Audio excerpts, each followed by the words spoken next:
The truck made the noise again on the cold water switchback, that low grinding complaint from somewhere inside the transmission that Nora had been pretending she couldn't hear for the better part of 3 weeks. She pulled off at the gravel turnout, let the engine settle into a rough idle, and watched the temperature gauge crawl toward the red while the Beartooth Range filled every inch of the windshield in front of her. October up here was not the soft, amber October of calendars and postcards. It was a hard month, a month that made everything feel slightly more precarious than it had in September, as if the cold had taken stock of every weakness in your life and decided to start pressing on them one by one. By the end of this story, I'm also going to share something special with those of you who stick around to the end, something that can help you in your personal life. But first, let's get back to it. She put the truck back in gear after a minute, listened to it protest, and kept climbing. Nora Voss was 34 years old and had been a seasonal forest ranger with the Merritt Crossing district office for going on 6 years. Seasonal meant that every October, when the backcountry trails closed and the summer hikers retreated to their cities, her paycheck stopped coming. It meant she spent 8 months a year being indispensable and 4 months a year being invisible. The distinction mattered more than it should have, because invisible also meant uninsured, and it meant the rent on the cabin still came due in November, December, January, and February regardless of whether any money was coming in. Boyd Heller, the district supervisor, had dangled the permanent position in front of her for 4 years running. Not in a cruel way, not exactly. He was a man of careful language and minimal commitment, the kind of manager who said things like, "I'm working on it," and "the budget situation is complicated," with such consistent sincerity that it took years to understand he was saying nothing at all. This past spring, he'd given the permanent position to a 27-year-old named Craig Sutton, whose father played golf with the regional director. Craig had a degree from a school in California and had never, to Nora's knowledge, spent a night in the backcountry without a satellite communicator and a pre-packed emergency kit rated for 18 different failure scenarios. He had asked Nora, on his second day, to explain the difference between a topographic survey map and a satellite overlay, and she had explained it without letting her face show anything at all. She was good at that, keeping her face arranged into something neutral and functional. She'd learned it early, the same way she'd learned most things by necessity rather than intention. Her parents had died in a house fire 11 years ago.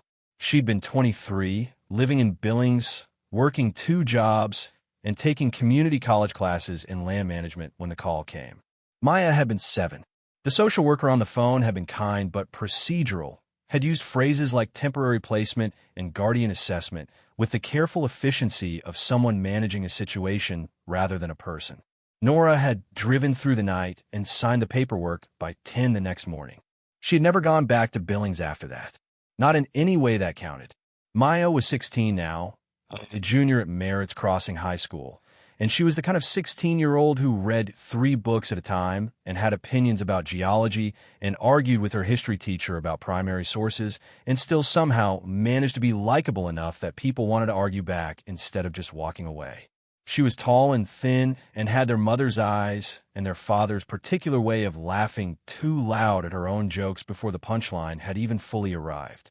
Living with her was sometimes exhausting and always worth it, though Nora would not have put it in those terms to anyone who asked. They rented a cabin 2 miles outside of town on a gravel road that turned into a mud problem every spring and an ice problem every winter. The cabin had 2 bedrooms, a propane heater that worked when it felt like it, and a kitchen faucet that dripped no matter how many times Nora replaced the washer. The landlord, a man named Dodd who lived in Billings and owned 7 properties he'd never visited, had raised the rent in September by $60 a month, citing market adjustments. Nora had read the email 3 times and then closed her laptop and made dinner, because there was nothing else to do about it at that moment, and dinner still needed making.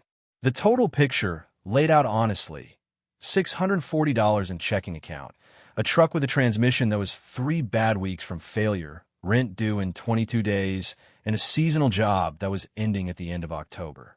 The permanent position she'd spent 6 years positioning herself for had gone to a man whose most significant qualification appeared to be his father's golf handicap. She was not in crisis, technically. She was in that space just before crisis, the space where everything was still holding together, but you could see the seams, could feel them pulling, and understood that the thing keeping them intact was getting thinner by the day. She parked the truck at the Harrow Glacier trailhead at 7:45 in the morning. The parking lot was empty except for a Forest Service pickup that belonged to Garrett, her field assistant for the week. He was 22, earnest in the specific way of people who haven't yet had enough of their earnestness discouraged, and he made genuinely good coffee from a small camp kit he carried in his pack. These were his two most relevant qualities so far as Nora was concerned. They were conducting the final glacier survey of the season. The Harrow Glacier sat at 9,000 feet in a cirque carved by Ice Age forces into the north face of the Merritt Range, and it had been retreating for decades, pulling back from its own history at a rate that the survey data made measurable and the naked eye made undeniable. Every year Nora had done this survey, the terminus was further up the slope. Every year, the meltwater channels were wider. Every year, the exposed rock face below the ice was a little more extensive, a little more raw-looking, like skin revealed after a bandage is slowly peeled away. The survey was technically routine. GPS readings of the terminus position, photographic documentation, water samples from the meltwater stream, a comparison against the prior year's data. Nora had done it 5 times before.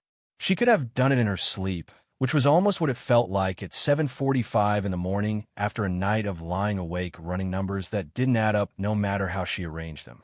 They reached the glacier at 9:15. The sky was that specific high-altitude blue that had no warmth in it whatsoever, and the wind off the ice had teeth. Garrett set up the survey equipment while Nora walked the terminus line, noting where the ice had pulled back since the previous October. The retreat this year was significant, more than any single-year measurement she had recorded. The glacier's face was exposing ground that had been buried under several meters of ice for, by her estimate, at least several decades. The rock and sediment below was dark with moisture, geologically recent in its exposure, the kind of surface that had not seen open air in living memory. She was making notes in her field journal when she saw it. She almost missed it. It was at the lateral edge of the terminus, where the glacier pressed against the north wall of the cirque, and the angle was wrong for casual observation. The ice had pulled back just enough, maybe in the last several weeks, to reveal the upper portion of a structure that was still mostly buried. But enough was visible. Enough that she stopped walking and stood still in the cold wind and stared at it for a long moment before she moved toward it. An iron gate. It was set into the rock wall itself, framed by what appeared to be carved stone, rough cut but deliberate, the way things were built by people working without machinery and with a great deal of intention. The gate was perhaps 1.5 meters wide and 2 meters tall, its bars thick and black with oxidation that spoke of serious age. The ice still covered most of it, still held it, but the upper third was exposed to the open air, and through the gap between the gate and the ice that pressed against it from inside, Nora could see that the gate opened onto something. Not a fissure in the rock, not a natural cavity, something constructed. A padlock hung from the center crossbar, the size of a fist, black iron matching the gate itself. She crouched in front of it and looked closely. Stamped into the metal face of the padlock, barely legible under the oxidation but unmistakably present, were 2 initials. EV. She stayed there for a while. The wind moved through the exposed bars with a low, hollow note. Behind her, Garrett called out a GPS reading and waited for her response. She didn't answer immediately. She was looking at the padlock, at the carved stone frame, at the darkness pressed against the inside of those bars where the glacier had not yet given up its hold. Elias Voss had been her great-grandfather's older brother. He had been a mining engineer. He had disappeared in the autumn of 1947, walking into the Merritt Range on a solo survey trip from which he had never returned.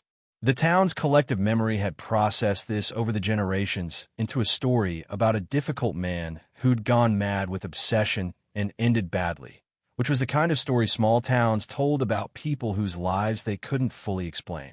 Nora had grown up hearing his name attached to various forms of the word eccentric. Her grandmother had spoken of him rarely, and with a particular careful tone reserved for family members who were inconvenient to explain. She had always understood that the family name carried a specific weight in Merritt's Crossing. Not the weight of consequence or reputation, not in any positive sense. The Voss name was the name of the man who built nothing and left less.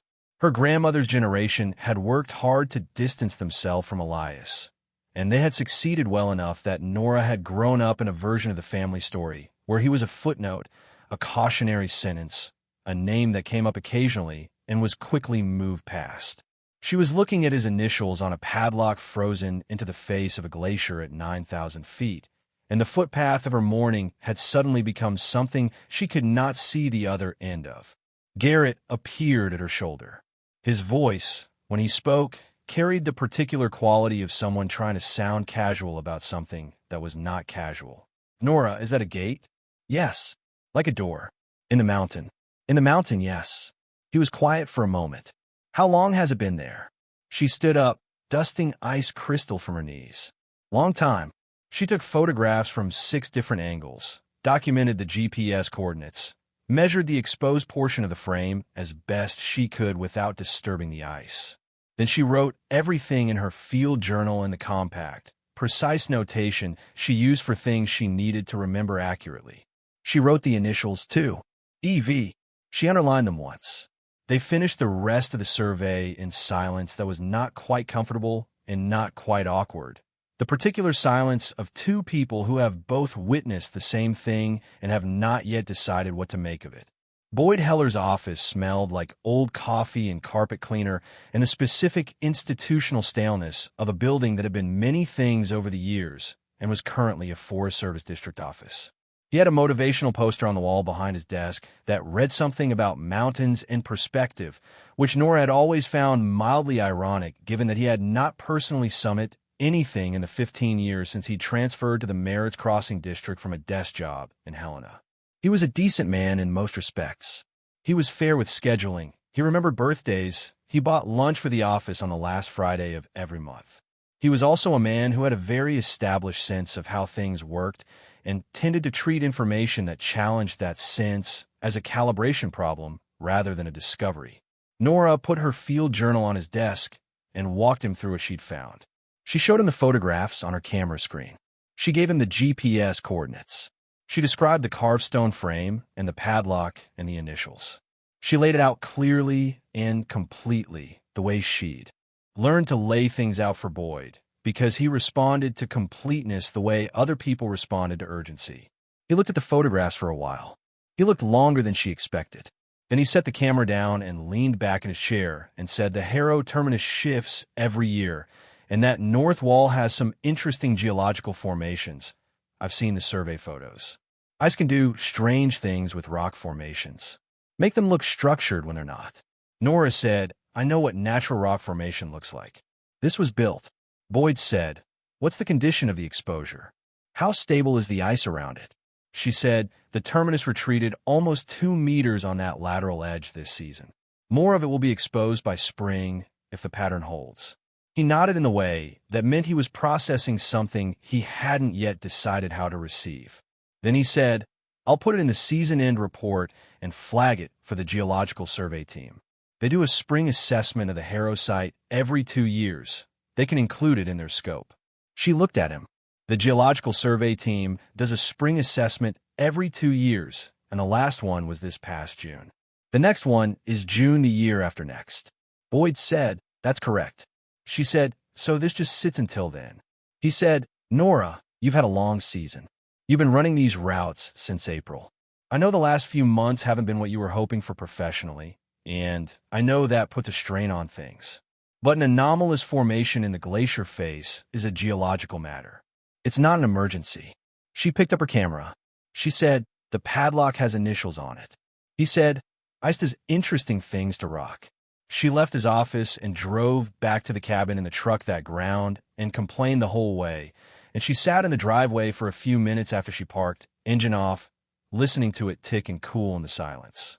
The mountains were visible from the driveway on clear days, which this was, and she could see the Merritt Range's north face in the middle distance, dark rock and white ice, the high circus shadow against the sky. The glacier was too far to see from here, but she knew its position the way she knew all the terrain in her patrol area. She had walked every trail up to it 100 times. She knew where the terminus had been in each of the 6 years she'd documented it. She knew what the rock beneath it looked like when it was newly exposed. She knew what she had seen today. Maya was at the kitchen table when she came inside, textbooks spread across the surface in the organized chaos of someone doing 3 things simultaneously and doing all of them adequately. She looked up when Nora came in and read her face the way she'd always been able to read it, with the accuracy of someone who had spent years paying close attention to the one person whose moods directly determined the shape of their life. She said, "Boyd being Boyd?" Nora said, "Boyd being Boyd." Maya said, "What happened?" Nora put her jacket on the hook by the door and told her. She told her about the gate, about the stone frame, about the padlock and the initials. She told it straightforwardly, without the sense of strangeness that had been accumulating around the edges of it all afternoon. And as she told it, she watched Maya's face move through interest and then something more than interest.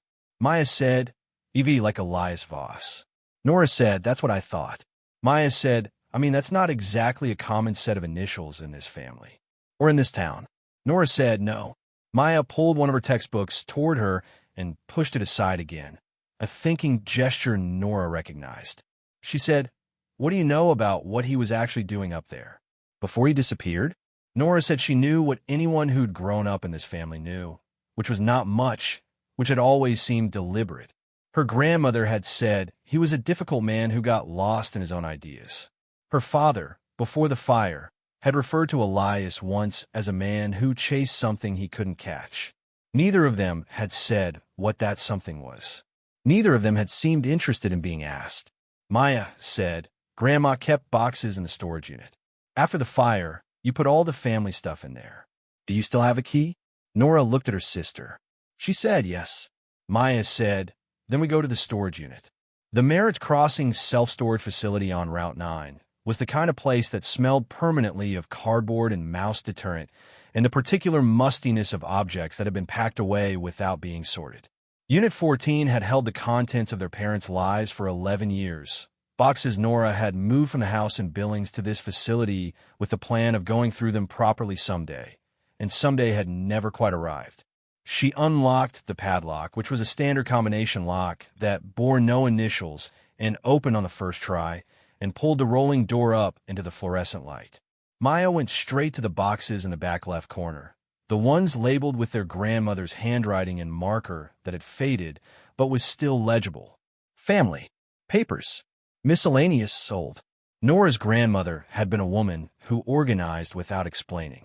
The boxes were orderly on the outside and archaeological on the inside, layers of different eras of the family's life pressed together without chronological consideration. Maya pulled items out carefully, setting them aside with a methodical focus she brought to research problems, which she apparently categorized this as. The third box held what they needed, not because they immediately recognized it, but because it was the oldest thing in the box, a manila envelope so brown with age that it looked dipped in tea, addressed in handwriting that slanted sharply to the right, as if the writer had been in a hurry or perhaps just constitutionally impatient. The address was their grandmother's house in Merritt Crossing. The return address said E. Voss, General Delivery, Merritt Crossing, and the postmark read September 1947. 6 weeks before he walked into the mountains and did not come back. Nora opened it carefully. Inside were 2 sheets of paper covered in the same impatient handwriting, and a folded diagram that she opened slowly because the paper had become fragile with age and wanted to tear along its crease lines. The diagram was a hand-drawn cross-section of what appeared to be a mountain structure. She could see, labeled clearly in the same slanted writing, the elements of what he'd built. A tunnel entrance framed with cut stone, an interior chamber with rough dimensions noted in feet, ventilation shafts drawn as dotted lines through the rock, and, at the center of the diagram, notated with the specific shorthand of a mining engineer, storage racks. A sealed inner room, a description in penciled letters so small she had to angle the paper toward the fluorescent light to read it. Primary deposit, confirmed to say February 18th, 1947. Secured interior. Gate locked, EV. A padlock, combination known to recipient only. Do not attempt without my return. Nora looked at Maya. Maya looked back. Neither of them said anything for a moment that stretched longer than it should have. The letter was written to their grandmother, who had been Elias's younger sister by 8 years. The tone of it was not the tone of a man who was mad. It was careful and technical, and moved between affection and urgency with the efficiency of someone who had a great deal to say and not much paper to say it on. He wrote that he had found something substantial in the North Face, something he had been tracking for 2 years through a series of surveys he'd conducted on his own time, which was how he described the months when he was not on contract for the mining company in Billings. He wrote that he had built a secure structure to hold what he'd found until he could arrange the proper documentation and transfer. He wrote that the structure was keyed to a lock he had made himself, and that the combination was embedded in something he had given to his sister years ago and trusted her to still have. He wrote, "If I do not return by the end of November, go to Callaway at the bank and open the box under my name. Everything you need is there. Tell no one until the papers are in order. The Valley people will try to take what isn't theirs. They always have." At the bottom of the letter, in writing that looked slightly different from the rest, as if added after some time had passed, a single sentence. "I have walked up to the gate today for what may be the last time. Whatever happens, Eleanor, what is inside that mountain belongs to this family and to no one else. Do not let them tell you otherwise." Nora sat back on her heels on the cold concrete floor of the storage unit with the letter in her hands. Maya was reading the diagram, holding it under the overhead light, tracing the lines with one finger without touching the paper. "He built it," Maya said. "He actually built a chamber in the mountain. And then he disappeared, and nobody ever went back for it." Nora said, "Grandma got this letter and did nothing." Maya said, "Maybe she was scared. Maybe she thought he was wrong, that he'd imagined it. You said that's what people said about him, that he was obsessive, not well." Nora thought about her grandmother. A quiet woman. A woman who kept things in boxes and labeled them and did not discuss them. A woman who, when pressed on the subject of Elias Voss, had always moved the conversation elsewhere with the practiced skill of someone who had been doing it for decades. She wondered, not for the first time in the past 12 hours, how much of what she thought she knew about Elias Voss was accurate, and how much of it was a story someone had decided to tell. The Callaway Bank had closed in 1989. The building on Main Street was now a real estate office operated by a man named Dale Fitch, who sold vacation properties and ski leases to people from Billings and Bozeman who wanted something picturesque and profitable. There was no way to access a safety deposit box from a bank that had been closed for 35 years, and any contents of that box had either been transferred to the state's unclaimed property office or absorbed into the chaotic paperwork of the bank's dissolution. Nora spent the next 2 evenings at the library, which stayed open until 8 on weeknights, and had a genealogy and local history section that smelled like her grandmother's house and contained more than she expected. The Merritt Crossing Courier had been digitized back to 1931. She found Elias Voss in it 7 times between 1939 and 1947. Twice in Mining Trade, notices listing him as surveyor on contracted projects.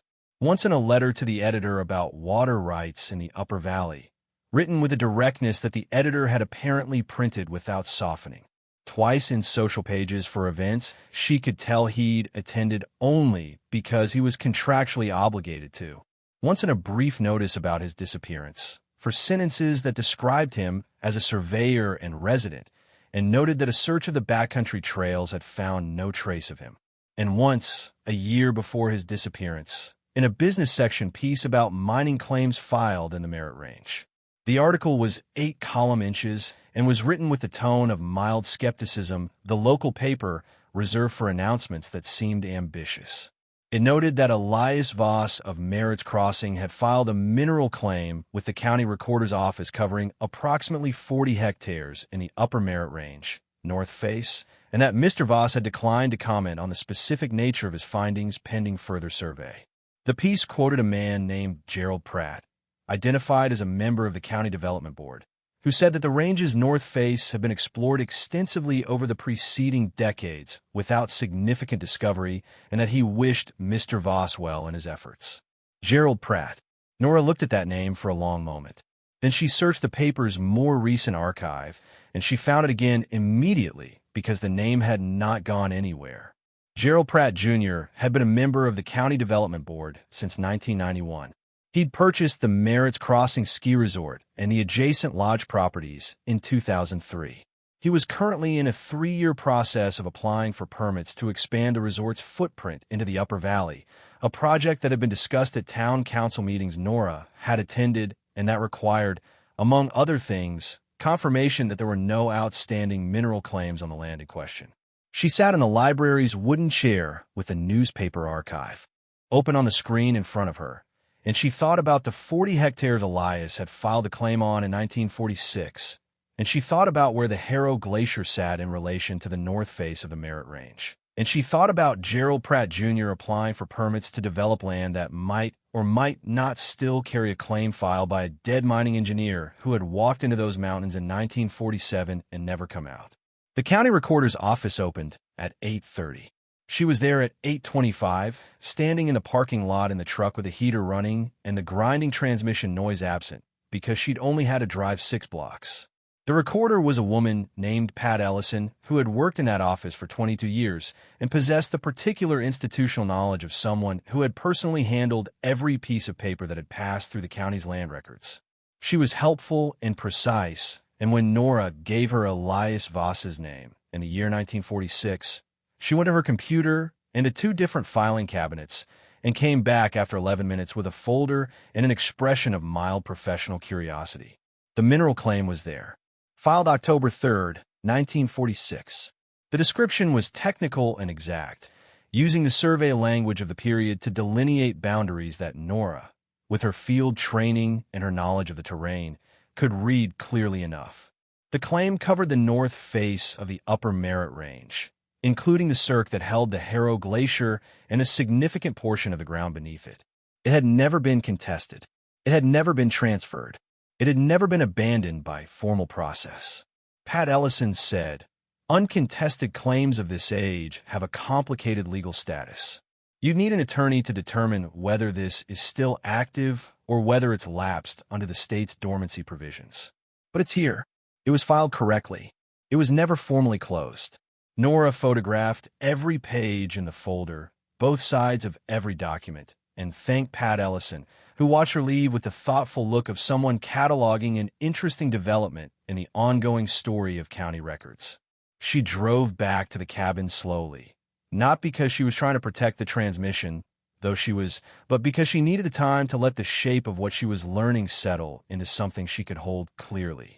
Her great-grandfather's brother had filed a mineral claim on 40 hectares of the Merritt Range north face in 1946.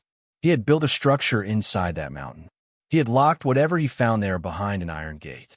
He had disappeared 6 weeks after writing a letter to her grandmother that said, "What is inside that mountain belongs to this family." No one had gone back. No one had opened the gate. No one had pushed the claim forward or contested it or absorbed it into the county's development plans. And yet Gerald Pratt Jr. was attempting to expand his resort into that same North Valley, which meant either he didn't know about the claim or he believed it was dead enough to proceed around. Nora thought about Boyd Heller's office and the motivational poster and his careful language about geological survey teams and spring assessments. She thought about the photograph on her camera, the iron gate with its padlock, the carved stone frame, the darkness pressing through the bars from inside. She thought about what E.V. had written on the last line of his letter. What is inside that mountain belongs to this family. She had 2 weeks left in her job. She had $637 in her checking account after the gas she'd bought this morning. She had a sister who wanted yellow walls in a bedroom she didn't own and a truck that was one bad road from failure and a landlord in Billings who was raising the rent every chance he got. She had spent 6 years being indispensable and invisible in alternating seasons, and she had watched the one thing she'd been working toward handed to a person who didn't know the difference between a topographic map and a satellite overlay. She parked in the cabin driveway and sat there with the engine off in the quiet. The mountains were clear and cold against the sky. The north face was visible from this angle, dark rock and white glacier. The high circa curved shadow where the ice had been retreating for decades, pulling back from what Elias Voss had locked inside it. Before we find out what happened next in the story, I want to take a brief moment to speak directly to anyone watching who might be going through their own sudden, overwhelming transition. If you are navigating a bitter divorce, the loss of a spouse, or a financial shock, you know the hardest part isn't just the money. It's not knowing what to do first. That is exactly why we created the Phoenix Blueprint. It is a practical, step-by-step guide for starting over. It doesn't have fluffy affirmations or vision boards. It is a tactical survival manual. It gives you the exact checklist for the first 48 hours, including the one rule you must follow. Do not make any decision you cannot reverse. It includes the Found Money worksheet, showing you exactly how to check state databases because 1 in 7 Americans actually has unclaimed money waiting for them right now. It even gives you word-for-word boundary scripts to use when family members pressure you for money or try to make decisions for you. You can get the entire guide right now for just $17. If you're watching on your TV, just pull out your phone, open your camera, and scan the QR code on the screen right now. If you're on a computer or phone, click the top link in the description. You don't have to figure this out alone. Now, let's get back to the story. Before anyone now living had been born, she thought about going back up alone. Not with the survey equipment. Not with Garrett and his camp kit. Not with a clipboard and a GPS unit and Boyd Heller's blessing. Alone, with a pack and her tools and the photograph of the diagram she'd taken in the storage unit, and whatever combination the padlock required, which she had not yet figured out but had begun to think about in terms of the thing Elias had written about, the thing he'd given his sister years ago that she was trusted to still have. The boxes in Unit 14, the things her grandmother had kept. She had not opened all of them last night. There were more boxes. There were more layers in that organized chaos of a stored life. She went inside and told Maya she wanted to go back to the storage unit after dinner. Maya said she'd already been thinking the same thing. This was the thing about Maya that made Nora's job both easier and harder. Her sister had an unerring instinct for the direction a situation was already moving and no particular hesitation about moving with it. They ate quickly. The propane heater in the kitchen was working today, which felt like a small act of mercy from an otherwise indifferent universe. Over dinner, Nora told Maya everything she'd found at the library and the recorder's office, and she laid it out plainly, without the careful understatement she sometimes used when she wasn't sure how much hope to allow into something. The mineral claim was real. The gate was real. The letter was real. Whatever was inside, that chamber had been sitting there for nearly 80 years, through every winter and every summer and every season of retreat and accumulation, waiting for someone from the right family to come back for it. Maya listened without interrupting, which meant she was taking it seriously. When Nora finished, Maya said, "What do you think you found up there?" Nora said, "I don't know." The diagram said primary deposit. That's mining language for a significant find. Given the assay notation and the amount of effort he put into securing it, significant means valuable. Maya said, "How valuable?" Nora said, "I don't know. Gold, maybe." Or mineral deposits that were worth mining commercially. Or documents related to the claim itself, the survey data, the legal basis for the boundaries. Any of that could matter, depending on what Pratt is actually trying to develop and how the dormancy question resolves. Maya said, "And if the claim is still active?" Nora said, "Then the 40 hectares carries our family's rights. Whatever Pratt wants to build up there, he need to negotiate with us. Or buy us out." Maya was quiet for a moment. Then she said, 40 hectares of the upper valley. That's not nothing. Nora said, "No, it's not." They went back to the storage unit at 7 o'clock. The facility was open until 10, and they had the fluorescent overhead and the cold concrete and the boxes of their families' accumulated decades spread around them in the organized silence of things that had been waiting a long time. Nora went through the boxes methodically this time, not looking for anything specific, but keeping the letter's language in her mind. The combination was embedded in something he'd given his sister years ago, something Eleanor Voss had been trusted to still have.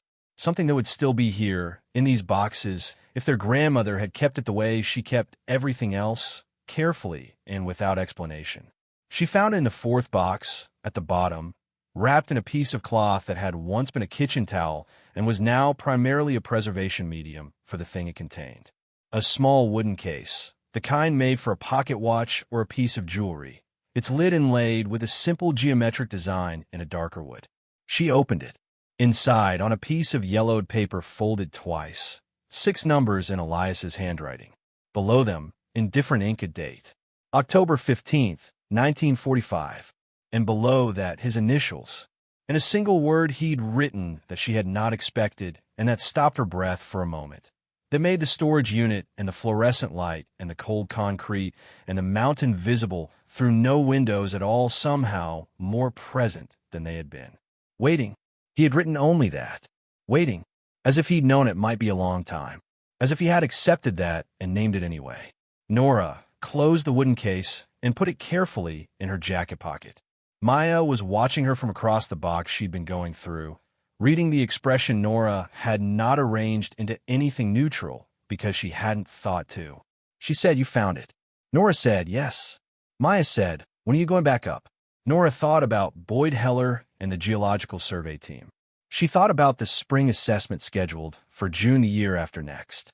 She thought about Gerald Pratt Jr.'s permit application and what it meant that the claim was sitting in the county records unchallenged and that the resort's planned expansion was already in the permitting process. She thought about the truck's transmission and the landlord's rent increase and the permanent position that had gone to someone who didn't know the difference between 2 kinds of map. She said, "Tomorrow." Maya said, "I'll pack your gear." Outside, the night had gone fully dark around the storage facility, and the sky above the Merritt Range was thick with stars that had no competition from any city light. The mountains were shapes against the dark, familiar and immense. Somewhere up in the North Cirque, at 9,000 feet, behind 3 locks and 80 years of ice, the gate was waiting in exactly the way Elias Voss had said it would be. And the glacier that had swallowed it was pulling back by meters every year, giving it slowly back to the air, as if the mountain had been keeping it only until someone with the right name and the right key came to claim it. Nora stood in the parking lot and looked up at the dark outline of the range, and felt the wooden case in her pocket with one hand, and thought about her great-grandfather's brother walking into those mountains in October of 1947 with whatever he carried and whatever he knew, and she thought that he had not been a man who went mad with obsession. She thought he had been a man who found something real and built something real, and then, for reasons she did not yet know, had not come back to open it. She would open it. She drove home through the cold mountain dark with the transmission grinding on the downgrade and the heater running at full capacity, and her sister in the passenger seat already talking through what they'd need for tomorrow. The particular kind of logistics conversation that felt to Nora like the most grounded and necessary kind of hope there was. Tomorrow she would go back up. She would carry the combination and the photograph of the diagram and everything she knew about what her family had left waiting in that mountain. She would bring her tools and her training and the 6 years she'd spent learning this terrain until it was as familiar to her as the cabin driveway and the shape of the range against the sky from her bedroom window. She would go alone, without Boyd Heller's blessing or Craig Sutton's satellite communicator or anyone else's opinion about what was and was not worth investigating. What was inside that mountain belonged to this family. She was the family. She was going.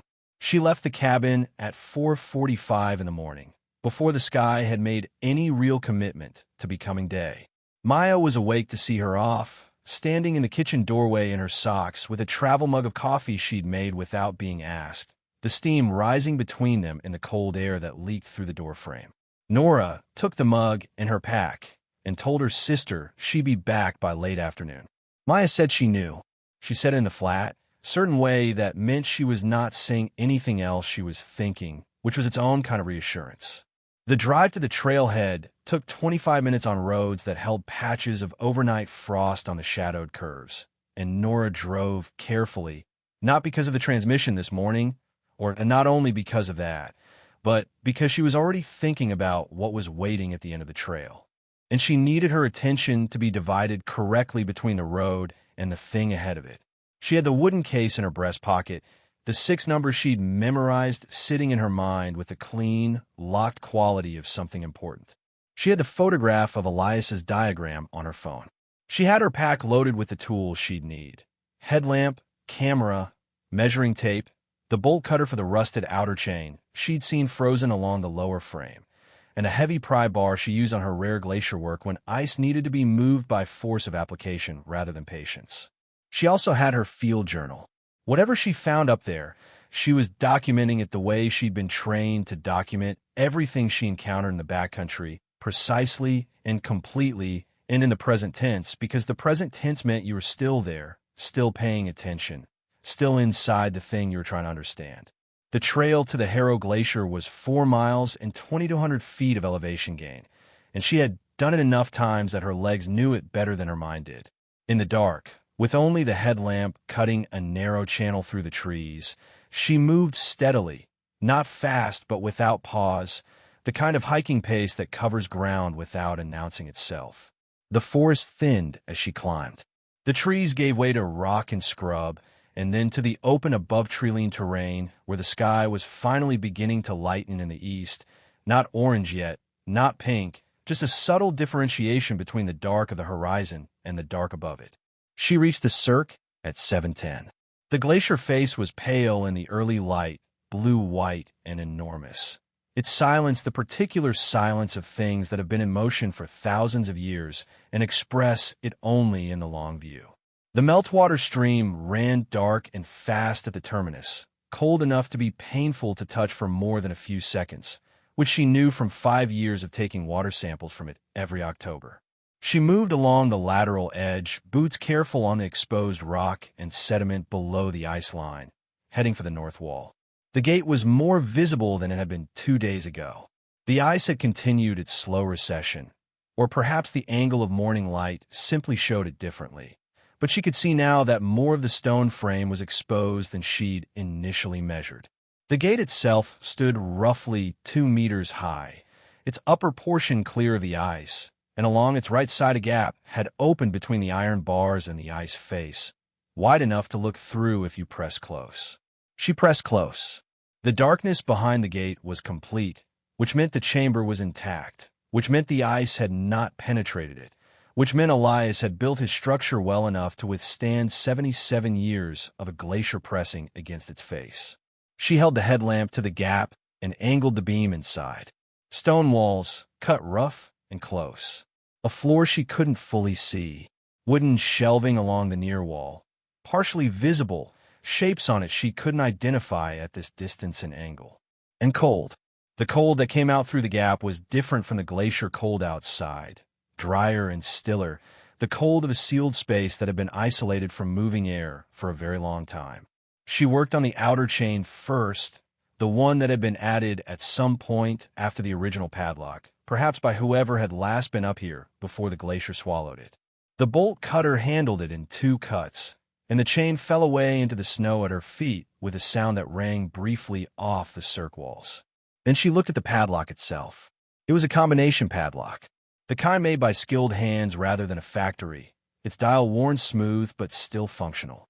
She had looked up what she could find about handmade combination locks of the 1940s during the drive to the trailhead this morning.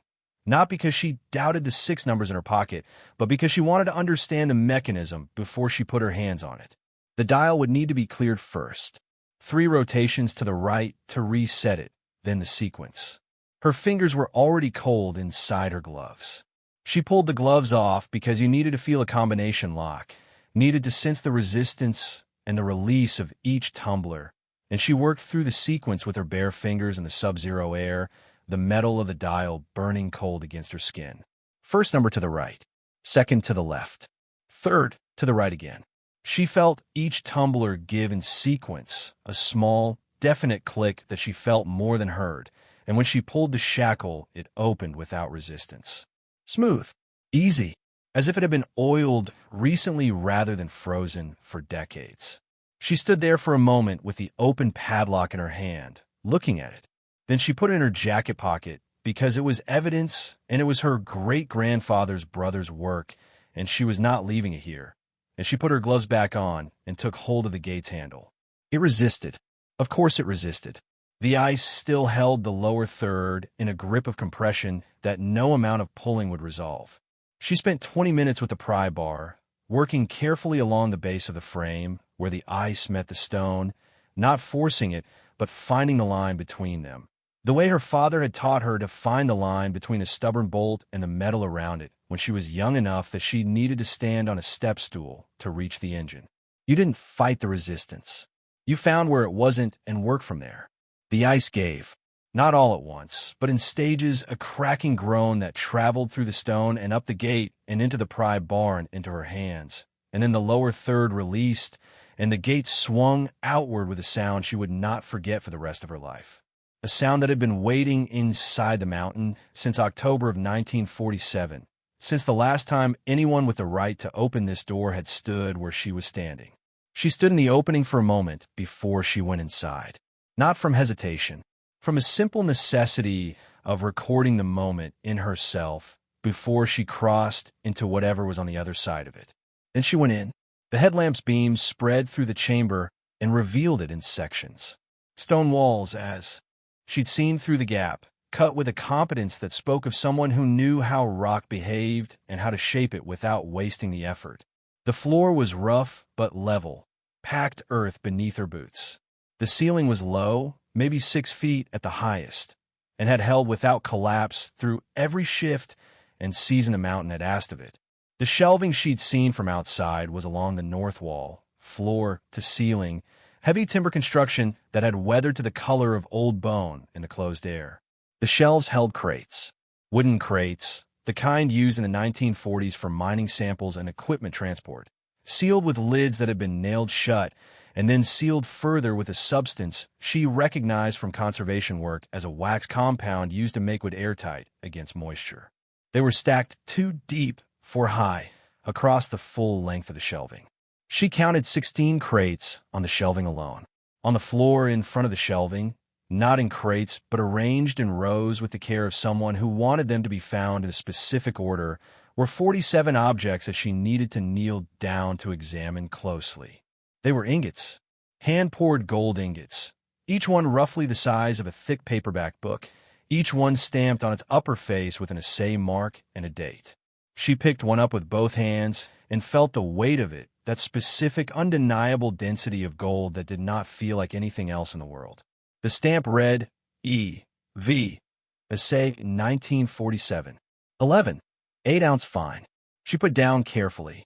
She picked up the next one. Same stamp. Same weight. She picked up 3 more at random, checking each stamp, and they were all the same, each one slightly different in shape because they had been hand-poured, each one exactly the same in what mattered. 47 ingots. She did the calculation in her head, imprecisely because her mind was not fully available for arithmetic at this moment. 47 ingots at roughly 12 troy ounces each. Nearly 560 troy ounces of gold. Give or take the variation in the hand-poured weights. At current prices, which she knew from looking up gold values the previous evening in the library while she was waiting for a document to print, that was somewhere north of $1 million, possibly significantly north, depending on the exact assay quality. She photographed everything before she touched more. Every shelf of crates, every row of ingots, every surface of the chamber, the walls and ceiling and floor, and the seams where the stone had been fitted. She photographed the ingots individually and in rows and from above. She photographed the crates without opening them. She photographed the chamber entrance from inside, looking out at the glacier face and the cold morning sky beyond the open gate. Then she found the desk. It was in the chamber's far corner, almost invisible because it was the same color as the stone wall behind it, and had been arranged against that wall with the deliberate economy of someone making maximum use of minimum space. A small folding table, its surface clear except for 2 objects placed at its center. One was a leather-bound journal. The other was a photograph in a wooden frame, the glass dusty but intact, showing a family group she recognized from the old photographs in the boxes at the storage unit. A man and a woman and 2 children standing in front of a house she didn't know. The man on the left had Elias's look about him, The same sharp jaw and impatient posture she'd seen in the single photograph she'd found of him in the local paper's archive. The woman next to him was her grandmother as a young woman. The children were small. This was the Voss family, her family, in the decade before everything had come apart in the specific ways that families came apart. He had put his family's photograph at the center of the desk where he worked. He had wanted to see them while he was here. She sat down in the folding chair, carefully because it was old and she was not sure what it would hold, and she opened the journal. The first 50 pages were technical records. Survey data, assay results, measurements of the deposit he'd been working to document. She could read mining survey shorthand well enough to follow the technical progression of what he'd found, starting with the initial indicators in the rock face that had brought him to this location in the spring of 1944 and moving through 3 years of increasingly specific data as he'd worked the deposit by hand with tools he'd packed in himself, extracting and assaying gold from a vein that he described in his technical shorthand as extensive and consistent. He had been systematic. He had been thorough.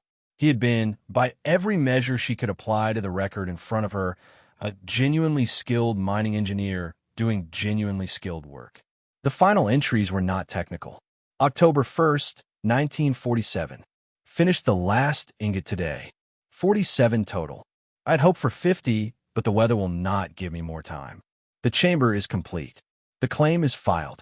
Everything is in order for Eleanor to act on, assuming she receives my letter and has the courage to move forward where I cannot. I will take the route down the North Scree tomorrow at first light and be in town by afternoon. October 2nd, 1947. I fell on a scree this morning. My right leg is broken, I believe, though I cannot be certain without more than my own examination. I have managed to return to the chamber. I cannot walk on it. I have supplies for perhaps 2 weeks, if I am careful. I have left the gate open for visibility. If a search party comes, they will find me. October 5th, 1947. No one has come. The leg is worse than I initially thought. I have the photograph of Eleanor and the children, and I look at it when the pain is difficult. I'm not afraid of death. I'm sorry I will not see them again. I'm sorry for the silences between Eleanor and me, which were my fault as much as hers. I am sorry I did not explain what I was doing up here sooner, when there was still time to explain in person. October 8th, 1947. I have closed the gate and locked it. There is no search coming. Either my letter did not arrive, or Eleanor chose not to act on it, which I understand. I was not always an easy person to believe in. The gold and the documents are in order. Whoever opens this place will find everything they need to establish the claim and the value. I have written the combination in the case I gave Eleanor for her birthday in 1940. If she kept it, which I believe she did, because she kept everything, then one day someone will come. October 9th, 1947. My last entry, I think. The cold is significant now. I want to write that what I found here was worth the years it cost. I want to write that the deposit in this mountain was exactly what I believed it to be, and that I built something that will last, and that the Voss family will be able to hold this land against the people who have always wanted to take it from families like ours. I want to write that I am at peace with how this ends. I am at peace with how this ends. He had signed it with his full name, Elias Robert Voss, as if he'd wanted to be accountable to the record, even at the last. She sat with the journal in her hands for a long time. The cold of the chamber was in her bones now, deep and complete, but she barely registered it. She was thinking about her grandmother receiving the letter and making the choice she had made, which was not to act on it, and then keeping the letter and the wooden case and the combination in boxes that eventually became Nora's boxes, waiting for exactly this. She was thinking about a man who had broken his leg on a descent in October and made it back to his own lock chamber and written his last entries with careful handwriting in the cold and died with his family's photograph in front of him. She found him in the corner behind the desk. She had not looked there carefully before, had not thought to, and then the headlamp's beam moved across a shape that was not stone and not wood, and she understood it immediately because she had done enough backcountry work to know what long-preserved remains looked like in a cold, sealed environment. He was there. He had been there for 77 years, in the chamber he had built, with his work around him and his family's photograph on the desk. She sat with him for a while. She didn't know what else to do. She was not able to move him today, not alone, not without the proper process, and the proper process meant coming back with people who understood how to handle this with the dignity it required. But she did not want to simply leave. It felt like abandonment, which was what he had already experienced enough of. She said his name out loud in the sealed chamber. Not to be heard, or not only that, to acknowledge him, to make it clear that someone had finally come, that someone from the right family had finally come, that the thing he had written about hoping for had happened, and it had just taken longer than he'd planned. She began the process of documenting the crates after that. She pried the lid off one, working slowly and carefully to preserve the wood, and found inside it the paper she had suspected, but not let herself fully expect until she was looking at them. Survey maps, multiple copies, hand-drawn with the precision of someone who knew that precision meant the difference between a valid legal document and a piece of paper. The original assay records. A copy of the mineral claim as filed with the county, with all the supporting survey data attached. Correspondence with a mining attorney in Billings, never sent, the envelopes sealed and addressed, but never mailed because Elias had expected to send them in person when he came back down. And the attorney's response to an earlier letter, dated April 1947, which confirmed that the claim as described was legally sound, that the survey data was sufficient to establish the rights under Wyoming and federal mining law, and that with the proper filing and the supporting assay documentation, the Voss family's rights to the mineral deposit would be uncontestable. Wyoming, not Montana. She checked the county on the attorney's letterhead, and then she checked the map inside the crate, and she saw what she had not thought about before, which was that the Merritt Range's north face straddled the state line, and the cirque that held the Harrow Glacier sat on the Wyoming side of that line, which meant the mineral claim had been filed in Wyoming under Wyoming law, and which meant a separate set of legal questions from the ones she'd been starting to formulate in her head. She photographed everything in the crate, both sides of every page, and replaced the papers in the same order she'd found them. She left the chamber at 11:45. She secured the gate behind her, replacing the open padlock with a combination padlock she'd brought from the cabin's tool drawer, setting the combination to the same 6 numbers, and then changing it immediately to something only she knew. Elias's padlock she carried with her, in the same pocket as the wooden case, because both of them were going with her and were not coming back to this mountain until the legal situation was settled in a way that made returning safe. The hike down was faster than the ascent, as it always was, and she was back at the trailhead by 2 in the afternoon, and she sat in the truck for several minutes before starting the engine, feeling the weight of the pack against the seat behind her, and the cold that was still in her bones, and the thing that was sitting in her chest, not quite joy and not quite grief, but something that encompassed both of them without being comfortable with either. She drove to the cabin. She walked in the door, and Maya was at the kitchen table with textbooks she had not been reading, because she looked up before the door was fully open, before Nora had said anything at all, and her face asked the question. Nora set her pack down. She said, "He built it. Everything he said he did, he built it. The ingots are there. 47 of them. The documents are there, the claim records, the survey maps, everything an attorney needs to establish the rights." She paused. She said, "He's there, too. He never left. He broke his leg on the descent and made it back to the chamber and died there." Maya made a sound that was not quite a word. She came around the table and put her arms around Nora and held on, and Nora let her, standing in the kitchen with her cold jacket still on and her boots still laced and her face against her sister's hair, feeling 77 years of their family's unfinished business pressing through the present moment like light through stone. They spent the rest of the afternoon and evening at the library because the cabin had no printer and they needed printed copies of everything. And also because the library's local history section had records she hadn't looked at yet, specifically the state line survey maps from the 1940s that would confirm the jurisdictional question about the cirque. The survey maps confirmed it.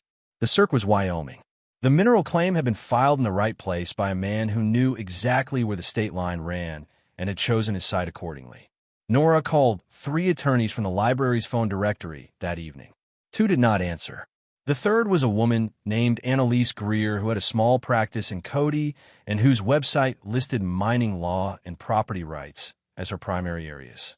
Nora got her voicemail left a message that she tried to keep concise and professional, and that probably ran somewhat long because there was a great deal to explain. She said her name. She said she was calling about a mineral claim filed in 1946 by a deceased family member. She said the claim covered 40 hectares of the Merritt Range north face. She said she had documentation including the original survey records, assay data, and a copy of the claim filing. She said she needed to speak to someone as soon as possible because there was a pending permit application by a development company that might be proceeding without knowledge of the existing claim. She gave her callback number and ended the call and sat in the library's phone alcove for a moment, breathing. Maya appeared with 2 printouts of the Wyoming mineral rights statutes and an expression that suggested she had been reading them closely enough to have opinions. She said, "The dormancy question is interesting. Wyoming has a provision that requires active maintenance of a claim through periodic filings. If Elias didn't make those filings after 1947, the claim could be considered lapsed. But there's a separate provision for claims where the holder died without notice. It's complicated." Nora said, "How do you know about this?" Maya said, "I've been researching for 3 hours." She sat down. She said, "The thing that matters most right now is the remains. Once you report them and the official process starts, there'll be a public record. And once there's a public record, anyone who's been watching the county recorder's office for activity related to this land will know something is happening." Nora looked at her. She said, "Gerald Pratt Jr." Maya nodded. "His permit application is in the public record. His attorney would have done a title search, a mineral rights search, all of it. If they found Elias's claim, they either dismissed it as lapsed or they're hoping no one looks closely enough to contest it. Either way, the moment you file a formal report with the sheriff's office about the remains, and you have to, there's no way around that. Pratt's people will see it, and they'll start moving." The attorney called back at 8:47 the next morning. Annalise Greer had a voice that was direct without being harsh. The voice of someone who had built her practice on a subject most people found complicated and had learned to communicate clearly as a professional survival skill. She asked Nora to walk her through everything from the beginning, and Nora did, methodically, covering the glacier survey and the gate and the letter and the storage unit and the county recorder's office and the chamber and what she'd found inside it. When she finished, there was a brief pause on the line. Greer said, "The claim filing is the central issue. Everything else, the ingots, the documents, the remains, all of it flows from whether that claim is still active or can be reinstated. Wyoming has a provision for what's called equitable tolling of dormancy periods when the claim holder dies without successor designation and the claim is effectively hidden or inaccessible, which in this case it literally was. Frozen inside a glacier for 77 years is a fairly compelling argument for inaccessibility. Nora said, "Pratt's permit application." Greer said, "I'll pull it today. If he's proceeding on land that carries an active or reinstatable mineral claim, his permitting process has a problem." She paused. She said, "The remains need to be reported to the sheriff's office immediately. I know that opens a public record, and I know you're worried about Pratt's people moving fast, but you don't have a choice, legally or ethically. And frankly, filing that report before Pratt knows anything about the claim is better strategy than waiting. It establishes your family's presence in this matter first." Nora said, "What do I do about the chamber?" "The ingots." Greer said, "Do not move them. Do not allow anyone else to move them. The chamber is on land covered by the claim, which means it's part of the estate you're attempting to establish rights to. If anyone else enters that chamber without your authorization, it's trespass at minimum." She said, "I'll need to review everything you've described before I can give you formal advice. Can you come to Cody this week?" Nora said yes. She said Thursday. She wrote down the address. She went to the sheriff's office at 9:30. The sheriff was a man named Dave Ertl who had been in the job for 12 years and possessed the balanced skepticism of someone who had learned that the world contained both people who invented things and people who found things, and that distinguishing between them required patience and specificity. Nora gave him the specific version. She gave him the GPS coordinates of the chamber, the photographs from her camera, the journal, and the photograph of Elias from the storage unit. She gave him the letter Elias had written to Eleanor in September of 1947. Ertl read the final journal entries with his face entirely still, the reading posture of someone who took documents seriously. When he finished, he looked at her and said Elias Voss. He said it as if he was placing the name in his mental inventory of the town's history. He said, "I grew up hearing that name. The man who went off the deep end and wandered into the mountains." Nora said, "The man who built a certified chamber at 9,000 feet, extracted and assayed 47 gold ingots, filed a legally sound mineral claim, and then died of an injury in the chamber he built." She said it without heat, because heat would not help her here. Ertl said, "I'll get a recovery team up there. End of the week, given the terrain and the season. We'll treat it as a recovery of human remains pending identification." He looked at her. He said, "You understand this is going to be public." She said, "I understand." She drove back to the district office. Not to Boyd's office, not at first. She went to her own desk, the seasonal desk in the shared room that she would be vacating in 2 weeks when her contract ended, and she wrote up a formal incident report about the gate and the chamber, detailed and specific, with GPS coordinates and photographs attached. She submitted it through the official system. She put a copy on Boyd's desk. He called her into his office at 3 o'clock. He had the incident report in his hand, and his expression was doing something complicated. She had worked for this man for 6 years, and she could read most of his expressions reasonably well, and this one was a mixture of things she could identify and one thing she couldn't quite name. The identifiable things were surprise and professional calculation. The thing she couldn't name was something in the vicinity of discomfort, the look of a person who had recently been wrong in front of someone they dismissed. He said, "You went up there alone, without authorization and outside your survey assignment." She said, "Yes." He said, "That's a protocol violation." She said, "I'm aware." He said, "And what you found was?" She said, "A sealed chamber built in the 1940s containing 47 gold ingots, original survey documents supporting a mineral claim filed by my family member in 1946, and the remains of Elias Voss, who disappeared in October in 1947. She kept her voice level. She said, "Sheriff Ertl has been notified. A recovery team is scheduled for end of week." Boyd set the report down on his desk. He was quiet for a moment that felt longer than it was. Then he said, "I'll need to include this in the Forest Service's regional incident report. The chamber is on federal land, the glacier and the surrounding terrain. The agency may have an interest in the archaeological aspects." Nora said, "The chamber is on land covered by a mineral claim filed in Wyoming. It's not federal land in terms of subsurface rights. I have an attorney reviewing it." Boyd's expression shifted towards something more careful. He said, "You're moving fast on this." She said, "Yes." He said, "I'd encourage you to make sure everything is coordinated properly. There are multiple agencies that might have jurisdiction here." She said, "I appreciate the advice." She picked up her copy of the report from the corner of his desk where she'd set it and walked out. Gerald Pratt Jr.'s office occupied the top floor of the resort's main lodge, a building that had been designed to suggest the permanence and prosperity of the mountains it overlooked while actually being constructed as cheaply as its permits allowed. The view from his office window was the North Valley and the lower slopes of the Merritt Range, and on a clear day, the glacier was visible as a white arc in the far high cirque if you knew where to look. Nora had not gone to his office. She had not contacted him, but she had expected that he would contact her because she had filed reports in 2 public systems in the past 24 hours, and Gerald Pratt Jr. was the kind of man who had someone watching for exactly this kind of activity. He arrived at the cabin on Thursday morning, 2 hours before she was due to leave for Cody. His car was an SUV that cost more than the cabin's annual rent, and he wore the cold weather clothes of someone who spent time outdoors for the appearance of it rather than the practice.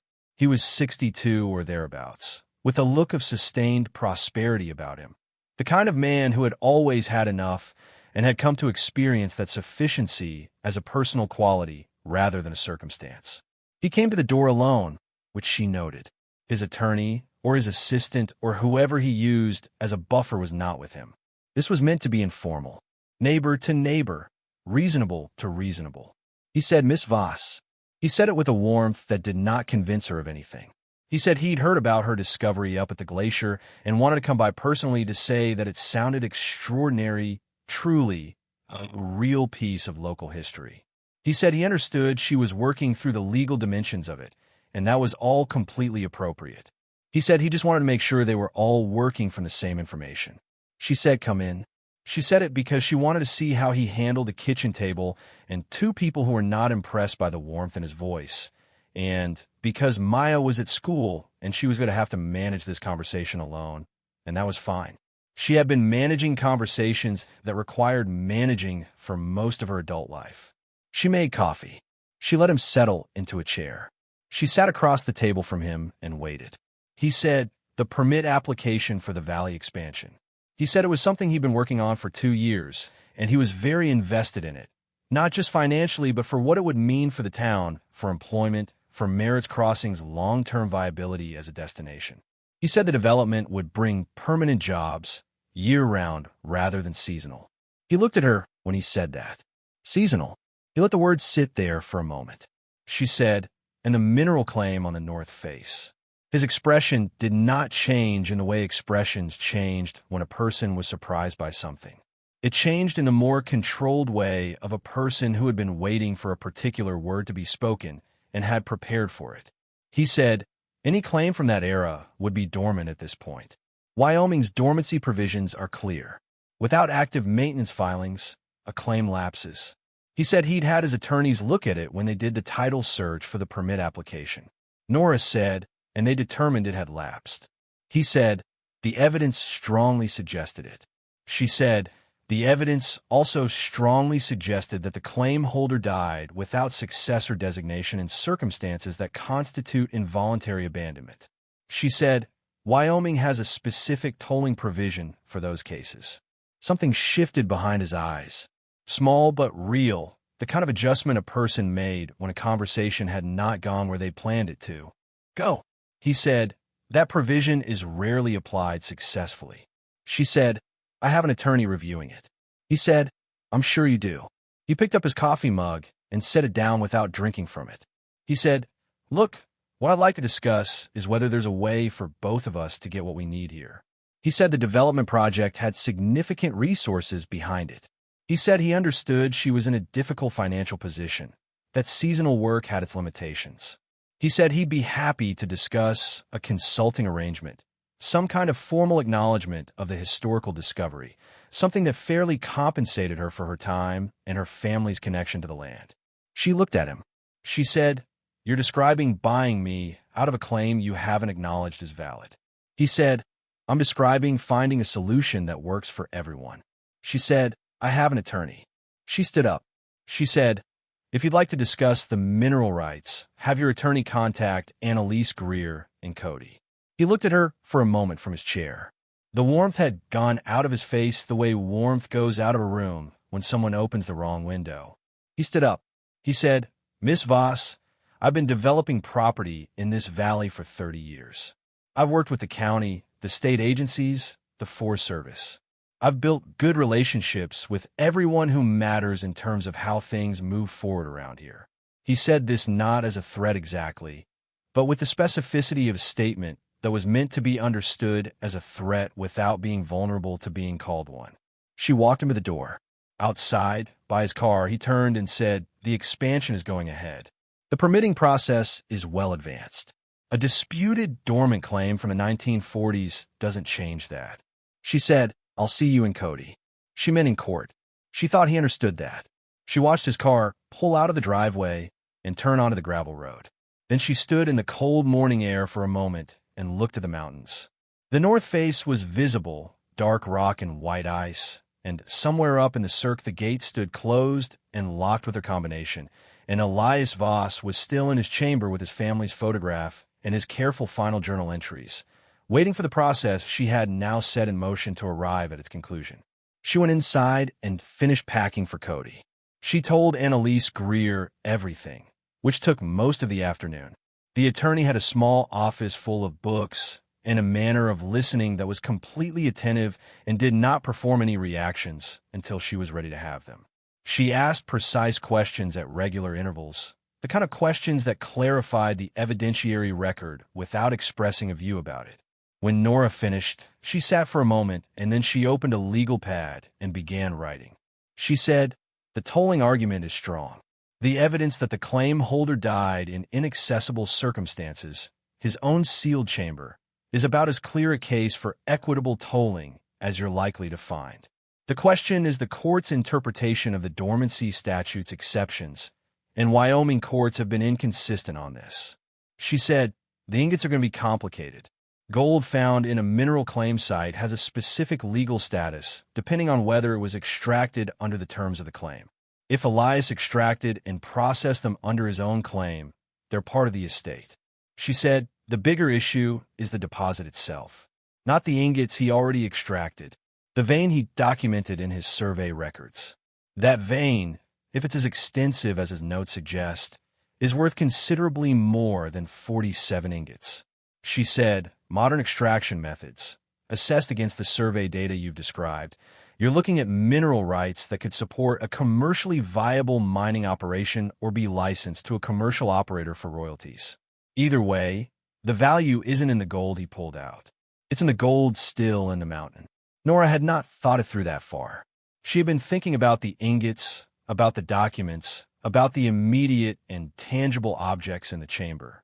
She had not let herself think about the deposit itself, about what Elias's survey data said about the vein he'd found, about what it would mean if those rights were legally established and intact. Greer said, "Pratt's permit application and your mineral rights claim are in direct conflict. His expansion sits partly on land that his own title search should have flagged. If his attorneys dismissed the claim without proper analysis of the tolling provisions, that's their problem. But he'll fight it. He has the resources and the relationships to fight it hard." Nora said, "How long?" Greer said, "If he contests, 18 months to 2 years for a full resolution. If he doesn't contest, and the state rules cleanly on the tolling question, maybe 6 months." She looked at her. She said, "In the meantime, I'm filing an emergency injunction to halt the permit process pending resolution of the claim status. That will hold his expansion in place while we work through the legal question." She said, "Can you do that quickly?" Greer said, "I'm filing it tomorrow morning." She said, "Miss Voss, I should tell you, I've been practicing mining law in Wyoming for 18 years. I've had a lot of cases involving disputed historical claims. Most of them involve documentation that's incomplete or ambiguous.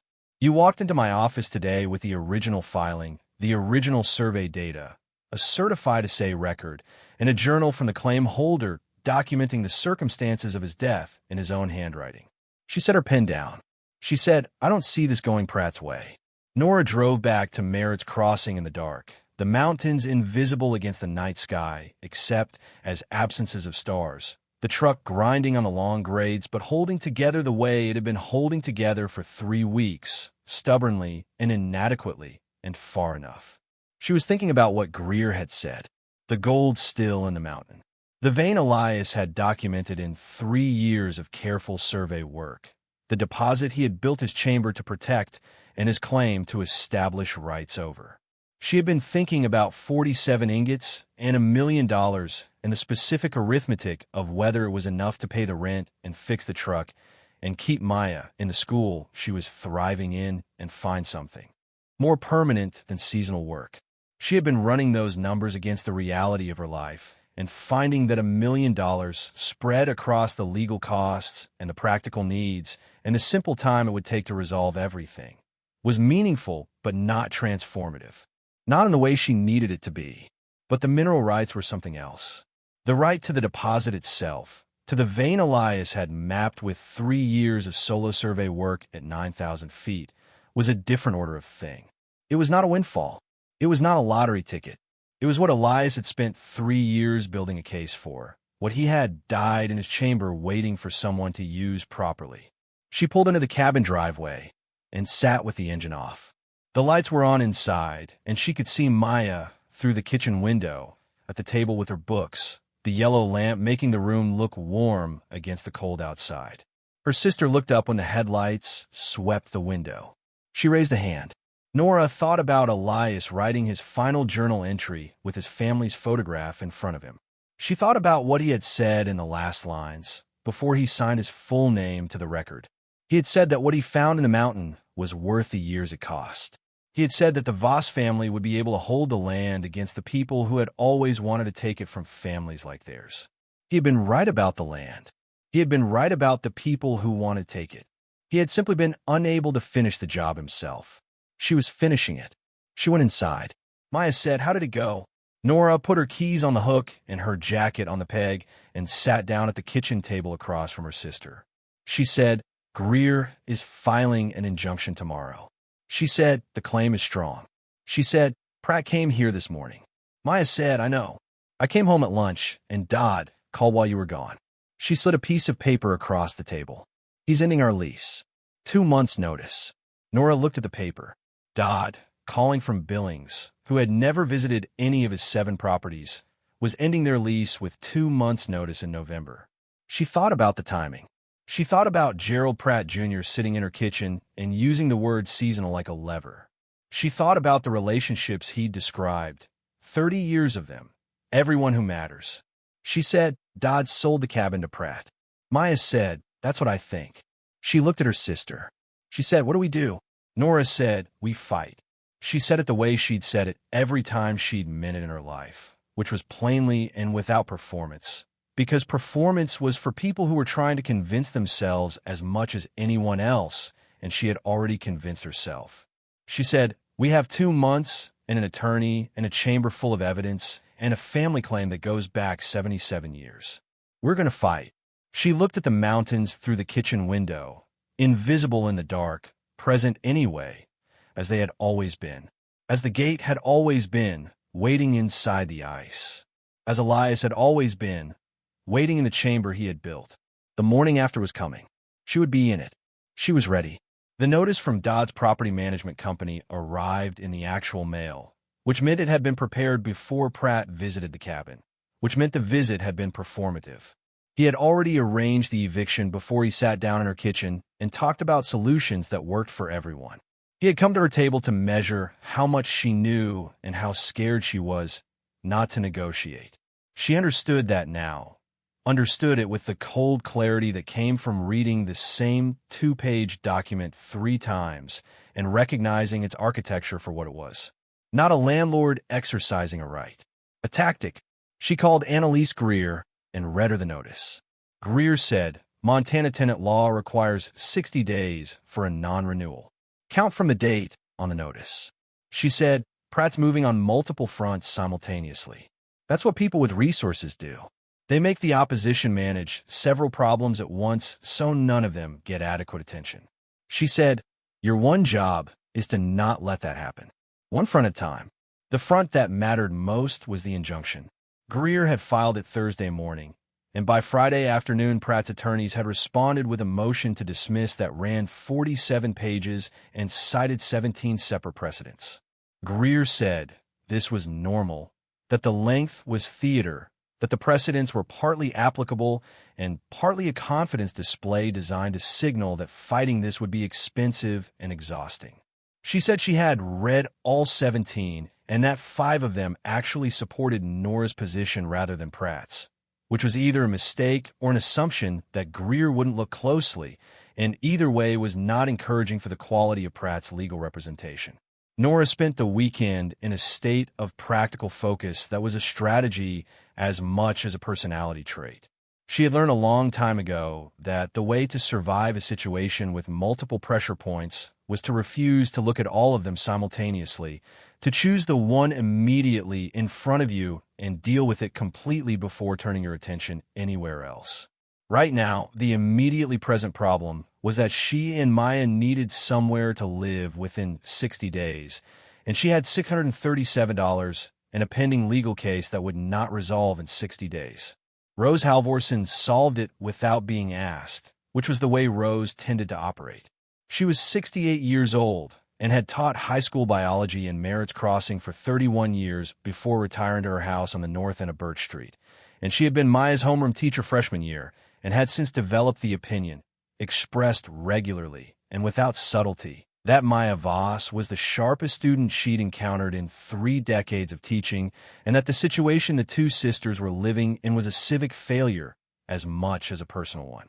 When word reached her through the specific information network of small town, where everyone knew whose car was parked where and for how long, that Nora had found something significant up at the Harrow Glacier and that Gerald Pratt was moving to push them out of the cabin, she called on Sunday evening and offered her spare rooms for as long as they needed. Nora said, "Rose, I can't ask you to do that." Rose said, "You're not asking. I'm telling." She said, "I have 2 empty bedrooms and a daughter who moved to Seattle and sends me a poinsettia at Christmas. And I have been watching you manage an impossible situation with inadequate resources for 6 years, and I am done watching." She said, "You'll pay me what you can when you can, and if that's nothing for a while, then that's fine. And if your case resolves the way I think it's going to, then we'll settle up properly." She said, "Bring that dog of yours if you have one." Nora said, "We don't have a dog." Rose said, "Pity. Bring Maya." The recovery team went up to the Harrow Glacier on a Thursday, 8 days after Nora had first reported the remains. Sheriff Ertl led it personally, which she had not expected, but which made sense once she thought about it. A 77-year-old disappearance, a sealed mountain chamber, a pending legal case involving one of the valley's most prominent property owners. This was not a matter Ertl was going to delegate to a deputy. He took a forensic technician, a mountaineering guide who knew the North Face terrain, and 2 deputies. And he invited Nora because she was the one who knew how to open the gate, and because her presence in the official record of the recovery was, Greer had said, worth establishing clearly. The day was clear and very cold, the mountain air carrying the first real edge of the coming winter, and the glacier face glittered in the flat November light. The gate opened the same way it had the first time, the combination working smoothly, the iron swinging outward into the cold. Ertl stood in the opening for a long moment before he went in, which Nora took as a form of respect, the instinct to pause before entering a space that was also a grave. The forensic technician documented everything first. Hours of photography and notation before anything was moved or touched. The ingots were inventoried and cataloged. The crates were opened carefully and their contents photographed in situ. Elias's desk, his journal, the family photograph in its wooden frame, all of it documented with the methodical attention that the law required and that, Nora thought, Elias himself would have approved of. He had been a man who believed in documentation. The remains were carried down the mountain in the early afternoon. The recovery team moved with careful deliberateness through the terrain that had been Elias's last route in 1947, the scree field where he had fallen, the long slope back to the cirque, the glacier's edge. Nora walked behind the team and said nothing and thought about a man she had never met who had left her a combination and a letter and a gate and a version of the family's story that was entirely different from the one she had grown up hearing. The Merritt's Crossing Courier ran the story on its front page that Friday. The headline was factual and restrained, the way the paper tended to handle things it wasn't sure how to frame. Human remains recovered from Harrow Glacier chamber, identified as 1947 disappearance case. The article quoted Sheriff Ertl, who described the chamber and its contents without assigning values and without naming Pratt or the permit application. The article mentioned Nora by name as the ranger who had discovered the site and as a relative of the deceased.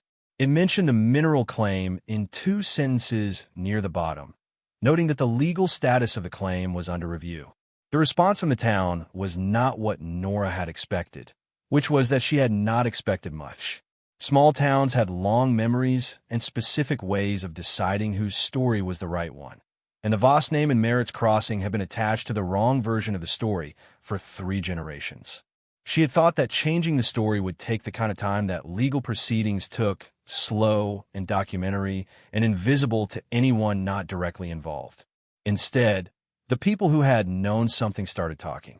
She heard about it first from Garrett, her field assistant, who called her on Saturday morning and said his grandfather had called him after reading the paper, and his grandfather was 81 years old and had grown up in Merritt's Crossing and remembered Elias Voss. Not as the eccentric who went mad and wandered off. He remembered a man who had done survey work for Garrett's grandfather's neighbor in the early 1940s, careful and professional work, and who had spoken about his claim in the North Face with the specific language of someone who had found something real and knew it. He remembered the search in October of 1947, which had lasted 4 days before the weather closed in and the decision was made to suspend it. He remembered thinking that 4 days was not long enough and that the men running the search had not gone high enough on the North Face, had not checked the upper cirque at all, had turned back before they reached the terrain where a man with a broken leg might have retreated. He remembered that one of the men who had organized the search was Henry Pratt, who had been on the county development board at the time and whose son Gerald had followed him onto it 30 years later, and whose grandson was Gerald Jr. Nora sat with that information for a while. Then she called Greer and told her. Greer was quiet for a moment. Then she said, "The 1947 search organization is historical and it's not directly relevant to the legal case. But if there's documentation of who was involved and what decisions were made, it's worth finding." She said, "Patterns of behavior across generations are not legal arguments, but they are context. Judges are human beings. Context matters." The County Historical Society had the search records in its archives because the Historical Society had records of nearly everything if you knew how to ask for them. The woman who ran it was named Carla Beam, and she had the archivist's gift of knowing where everything was even when it appeared to be nowhere in particular. She found a 1947 search documentation in a folder inside a box inside a cabinet that had last been opened based on the dust pattern sometime in the previous decade. The records included a decision log showing that Henry Pratt, as chair of the County Development Board, had signed the authorization to suspend the search on October 12th, 4 days in. The justification cited deteriorating weather and low probability of survival. Attached to the decision log was a single sheet that had clearly been placed there by someone at a different time from the rest of the documents, because the paper was of a slightly different age and the attachment was a paper clip rather than the staples used in the rest of the folder. It was a note in handwriting Nora did not recognize and signed, dated October 14th, 1947, 2 days after the search was suspended. It said, "Went up to the North Face today on my own, before the real snow comes. Got to the upper cirque. Saw marks on a rock wall that looked like tool work, but couldn't get close enough before the weather turned. Told H.P. about it. He said leave it alone and stop going up there. I don't know what that means, but I wrote it down because it seemed like the kind of thing that should be written down." Henry Pratt had been told. Someone had gone up to the cirque and seen marks on the rock wall and reported it to Henry Pratt, and Henry Pratt had said leave it alone. Nora photographed the note 3 times from different angles and sent the photographs to Greer within the hour. Greer called back 20 minutes later. She said, "This doesn't prove what we both think it suggests. It's circumstantial, but it documents that Henry Pratt was told about anomalous features in the cirque 2 days after he authorized suspending the search. And it documents that he told the person who found it to leave it alone." She was quiet for a moment. She said, "What it tells me is that the Pratt family has had reason to be interested in the North Face for a long time. Whether that rises to suppression of information, I can't say, but it establishes that Gerald Jr.'s claim to have had no knowledge of any unusual features on that land is at minimum worth examining carefully." She said, "I'm going to include this in the supplemental filing." The court date for the injunction hearing was set for December 14th. Pratt's attorneys spent the intervening weeks filing supplemental motions, which Greer described as the legal equivalent of making a lot of noise to see if any of it disrupted her preparation. It did not disrupt her preparation. She had spent 3 weeks building a case with the same methodical quality that Elias had spent 3 years building his chamber, one documented layer at a time. Boyd Heller filed a claim on behalf of the Forest Service asserting federal agency interest in the chamber and its contents based on its location on federal land. Greer responded with a 14-page brief explaining the distinction between surface rights on federal land and subsurface mineral rights established by a private claim, a distinction that existed in federal mining law with considerable clarity and that Boyd's filing had either overlooked or hoped the court would not examine. The judge, a woman named Patricia Holst who had practiced property law for 15 years before appointment, examined it. She dismissed the Forest Service's claim within a week of receiving Greer's response. Boyd called Nora after the dismissal and said, "For what it's worth, I was advised to file that by the regional office." She understood that this was as close to an apology as he was going to produce, and that it was also not, technically, an apology. She said, "I understand." She said, "The permanent position when the budget situation resolves." Boyd said, "I'm working on it." She said, "You're working on it, or you'll have worked on it by spring." A pause. He said, "By spring." She said, "Thank you, Boyd." The DNA confirmation arrived from the state laboratory 11 days before the court hearing. The sample they'd taken from Elias's remains matched the DNA profile extracted from the family samples Nora and Maya had provided. Within the statistical certainty the laboratory used to confirm familial relationship across multiple generations. Elias Robert Voss, born 1901 in Merritt's Crossing, Montana, identified in the Harrow Glacier chamber after 77 years. The laboratory report was formal and clinical and contained none of the weight of what it meant, which was that a man who had been called mad and lost and a cautionary story was now definitively, scientifically, the person he had always claimed to be, doing the work he had always said he was doing, dying in the place he had built precisely because he had not been what anyone said he was. The town heard about the DNA confirmation the same day it arrived, because in a town of 2,500 people information moved faster than official channels, and Carla Beam at the Historical Society had a wide correspondence network and considered the accurate history of Merritt's Crossing a professional obligation. The people who had known something said more things. Old photographs emerged, brought to the courier by people who had found them in their own family boxes, showing Elias in his working years, at survey sites and community events, in groups where his presence was unremarkable, the presence of a functioning and respected professional rather than an eccentric on the margins. A retired mining engineer from Red Lodge who had trained under a contemporary of Elias's sent a letter to the paper explaining, with technical specificity, that the survey methodology documented in Elias's records was not the work of a man operating outside professional norms. It was the work of a skilled practitioner doing exactly what skilled practitioners did, which was document their findings carefully and build toward legal establishment of their rights. The Courier ran a second story, longer and more careful than the first, under the headline, "The Man Who Didn't Come Back." It told Elias's story from the beginning, and it told it accurately, and it included a photograph of the journal's final entry, the handwriting clear enough to read in reproduction. It included a brief statement from Nora that Greer had helped her draft, precise and without excess. "My family has spent 3 generations living with a version of Elias Voss that was not true. He was a skilled engineer who built something extraordinary under difficult circumstances and died, trying to come home to the people he loved. We are glad to finally be able to say that clearly and to bring him home properly." The statement ran on a Friday. By Monday, 3 separate residents of Merritt's Crossing had contacted the Courier with their own accounts of interactions with Henry Pratt in 1947 and in the years following, accounts that described a man who had been consistently and specifically hostile to any discussion of the Upper North Face and who had worked on the County Development Board to ensure that no exploratory surveys were authorized in the Harrow Cirque or the terrain above it.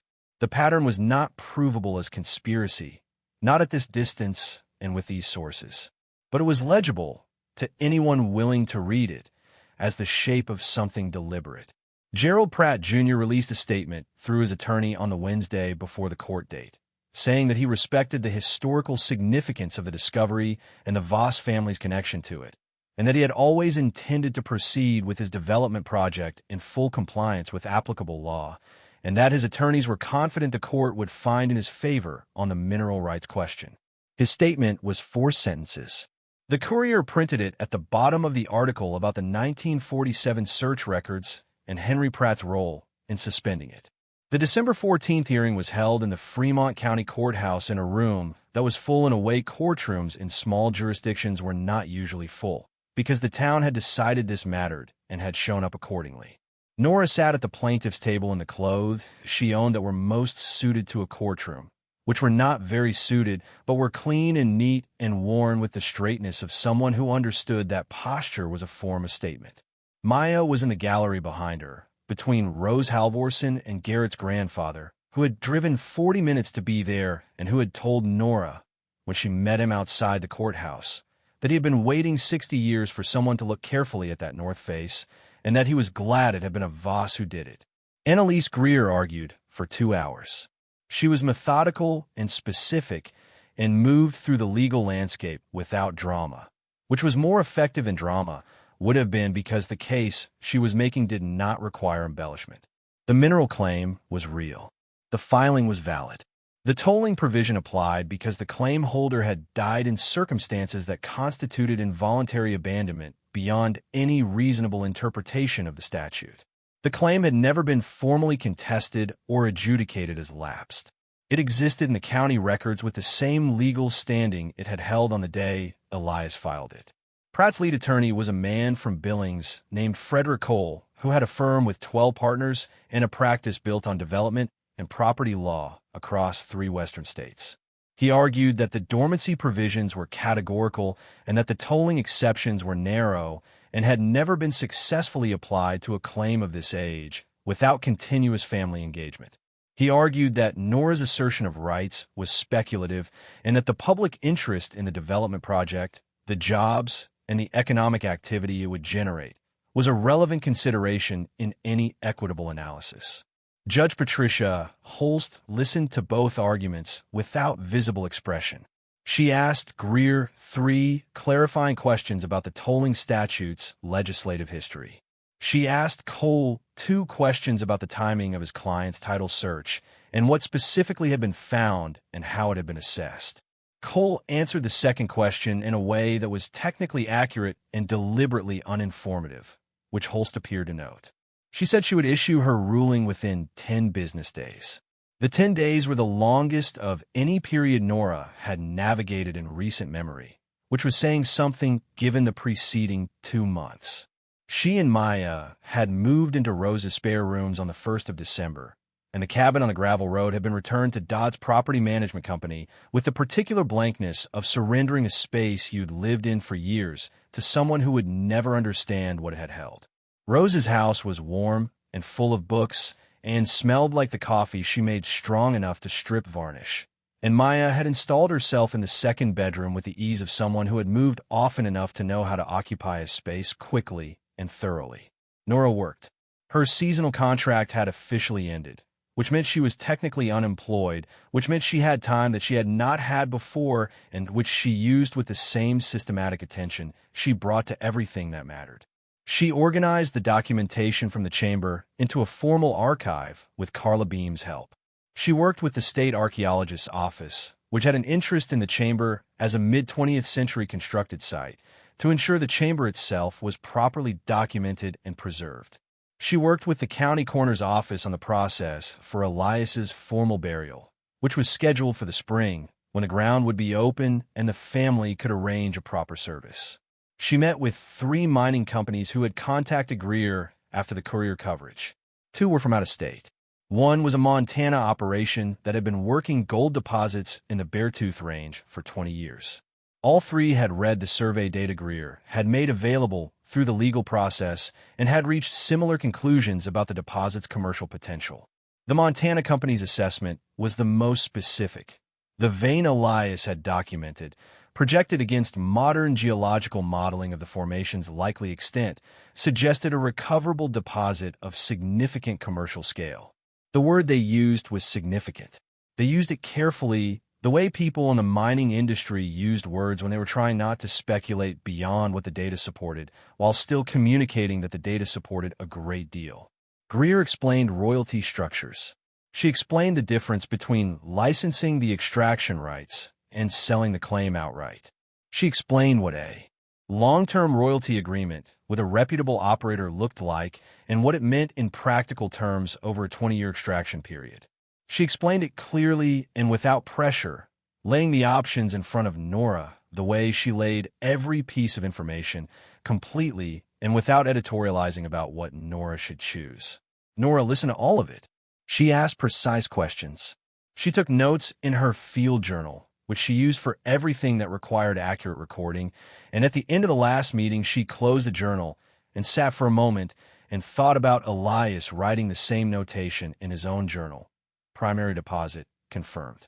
She thought about what he had understood when he wrote those words and what he had done with that understanding, which was to build something that would last and then to die having trusted that someone would come and use it properly. The ruling arrived on December 28th by email to Greer at 4 in the afternoon. Greer called Nora immediately.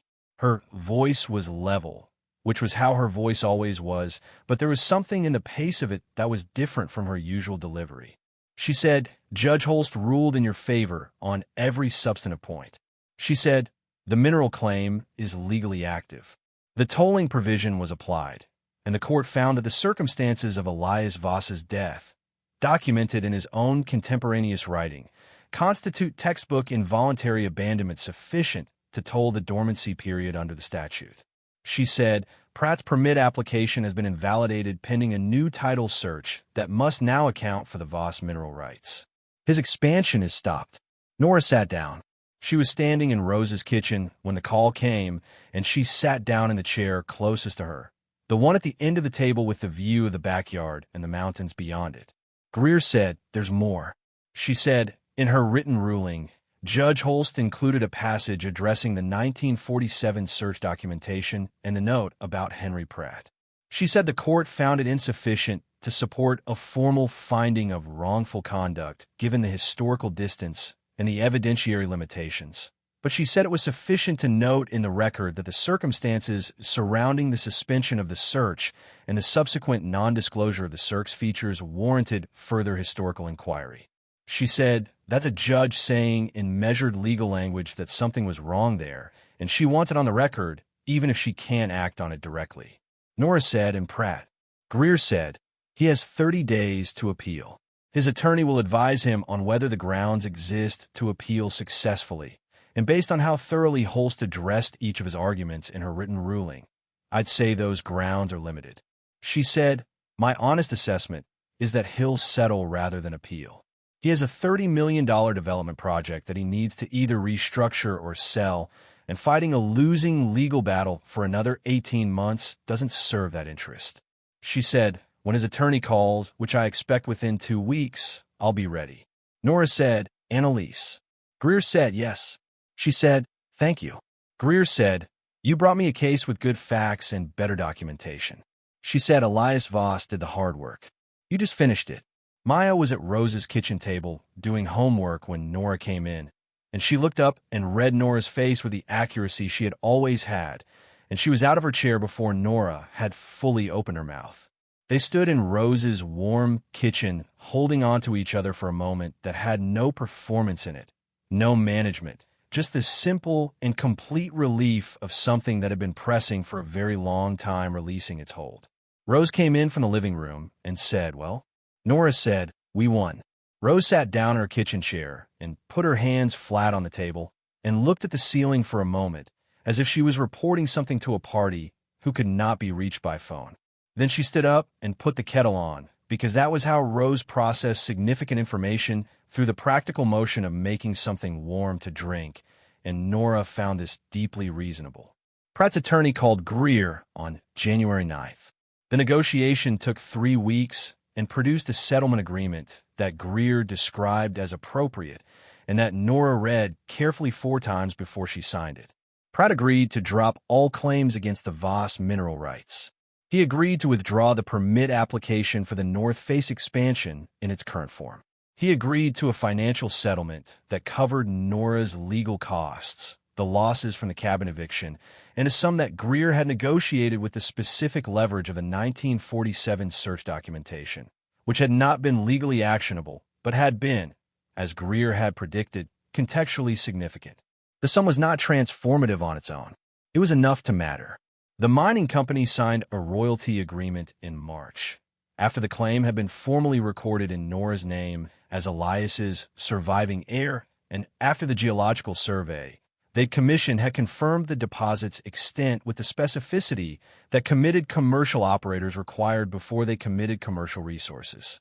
The royalty structure was long-term, tiered, and legally airtight, and it meant that the Voss mineral rights would generate income for as long as the deposit held and the operation continued, which the geologist projected at a minimum of 22 years. Greer explained what the annual royalty payments would look like, starting in the third year of operation. Maya, who was sitting in on the meeting, said nothing for a moment and then said a number out loud, the annual projection, testing the sound of it in the room. Then she said, "That's real, right? That's an actual number that will actually happen." Greer said, "Barring catastrophic changes in commodity prices or unforeseen geological complications." "Yes, that's real." Maya looked at her sister. Nora looked back. They were sitting across a lawyer's conference table in Cody, Wyoming, in February, and the mountains outside the window were white and enormous against the blue sky, and their great-grandfather's brother's work was in the legal record of 2 counties, documented and certified and acknowledged for. What had always been, and the number Greer had just confirmed was real in the way that everything Elias had built was real, carefully constructed, intended to last, waiting for the right person to come and use it properly. The ingots were another matter, complex in their own legal dimension, but Greer worked through it, and the resolution came in April, the gold formally attributed to the estate and its value assessed at current market rates, which had moved since October in a direction that was favorable. The 47 ingots that Elias had hand-poured in the summer of 1947, each one stamped with the same mark and his initials, were worth what they were worth, and what they were worth was enough to change the immediate texture of 2 people's lives in ways that compound interest and long-term royalties could not, because the immediate texture was what you lived in while you waited for the long term. Nora bought the cabin on the gravel road, not from Dodd, who had sold it to Pratt in November as anticipated, but from Pratt directly in the settlement negotiations as a separately negotiated item. Greer had included it, at Nora's specific request, in the list of remedies. Pratt's attorney had resisted and then, faced with the broader context of what Pratt had done and what it had cost him, had agreed. The price was fair. Nora paid it. The deed was in her name, Nora Elias Voss, and the cabin's address was the only address it had ever been while she lived there, and it was hers now in a way that nothing had ever been hers before, not by grace of a landlord's continued goodwill or a lease agreement or the absence of any better option, but by purchase and by right and by the simple fact that she had decided it was where she lived and had acted on that decision until it became true. Maya came home to find a new deed on the kitchen table the afternoon Nora picked it up from the county recorder's office. She picked it up and read it and set it back down and went to the window and stood there for a minute looking out at the mountains with her hands in her jacket pockets. Then she turned around, and her face held something Nora recognized from the day Nora had told her they were fighting for the cabin, when Maya had said being scared means it matters. It was the look of someone who had understood for a long time that everything was contingent, that nothing was permanent, that the ground beneath you was always one document or one decision away from shifting, and who was now discovering what it felt like when the ground decided to hold. She said, "Our house." Nora said, "Our house." Maya said, "Can I paint my room yellow?" Nora said, "You can paint your room whatever you want. It's your room." Maya painted it yellow the following Saturday. Nora helped, and they used a roller and got paint on the drop cloth and on each other and on one section of baseboard that had to be touched up with white afterward. And it took most of the day, and the room smelled strongly of paint and satisfaction when they finished. It was the color Maya had described the previous October in Rose's storage unit in Billings, the particular amber yellow of captured afternoon light, and it made the room feel warm from the first morning it was dry. Boyd Heller called in March to say that the permanent ranger position had been restructured and that he was formally offering it to Nora. Full benefits, year-round contract, the position she had spent 6 years positioning herself for. She accepted it. She accepted it without the complicated mixture of emotions she would have felt in October, when the offering would have carried the weight of years of being passed over and would have felt like a partial remedy for a larger wrong.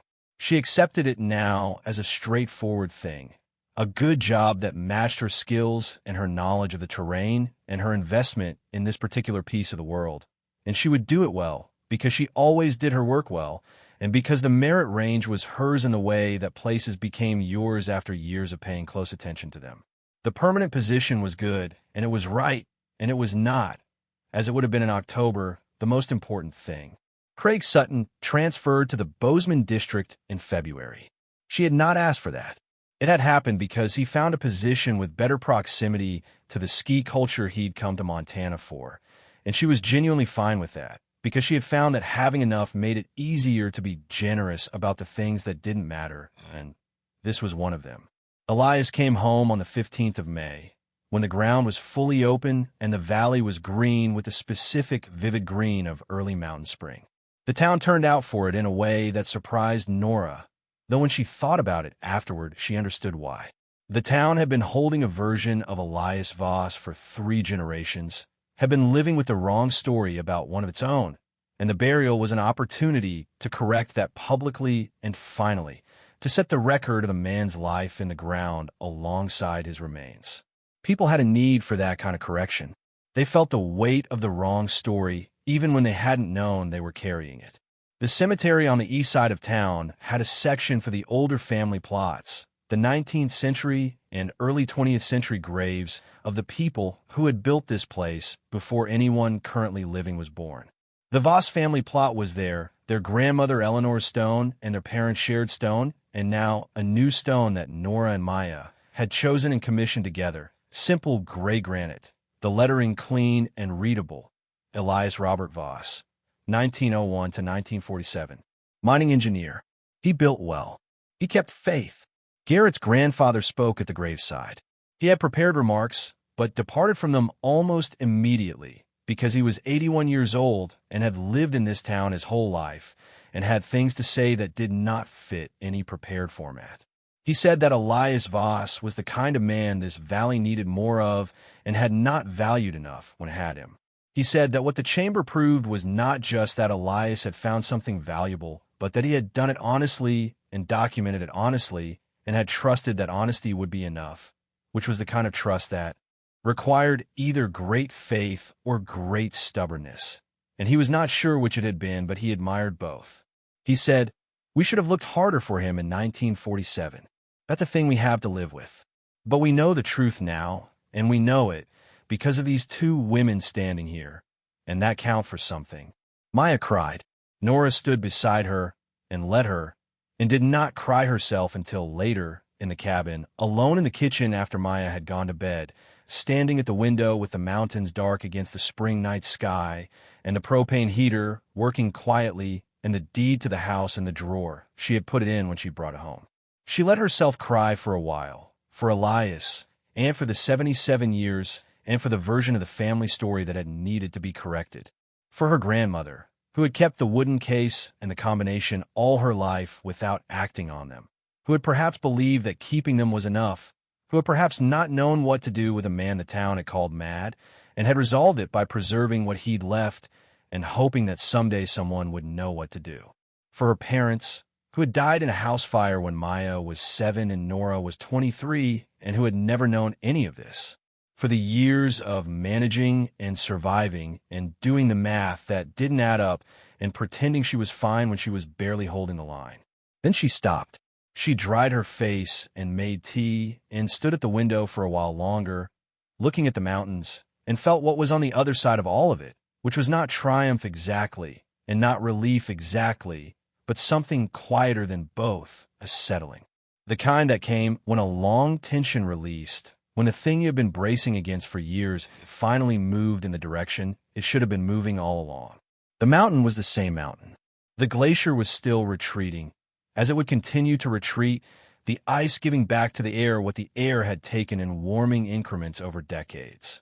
The chamber was there, documented and preserved, the iron gate properly conserved and stored at the Historical Society, where Carla Beam had accepted it with the reverence she brought to everything old and specific that told a true story. The vein was in the mountain, the deposit Elias had found and mapped and filed his claim on in 1946, being worked now by a company that understood mineral rights and royalty agreements and the long patience of extraction, that would send checks on a schedule Greer had negotiated and Nora had signed, and which would arrive every quarter for as long as the deposit held. The cabin was hers. The job was permanent. Maya's room was yellow. Nora thought about the October morning she had first seen the gate, the headlamp beam moving across iron bars and carved stone, and the darkness pressing through from inside. She thought about the cold of the combination lock under her bare fingers and the way the tumblers had given, each one in sequence, smooth and ready. She thought about the gate swinging open after 77 years, the sound of it traveling up the iron and into the stone and out into the open cold air of the cirque.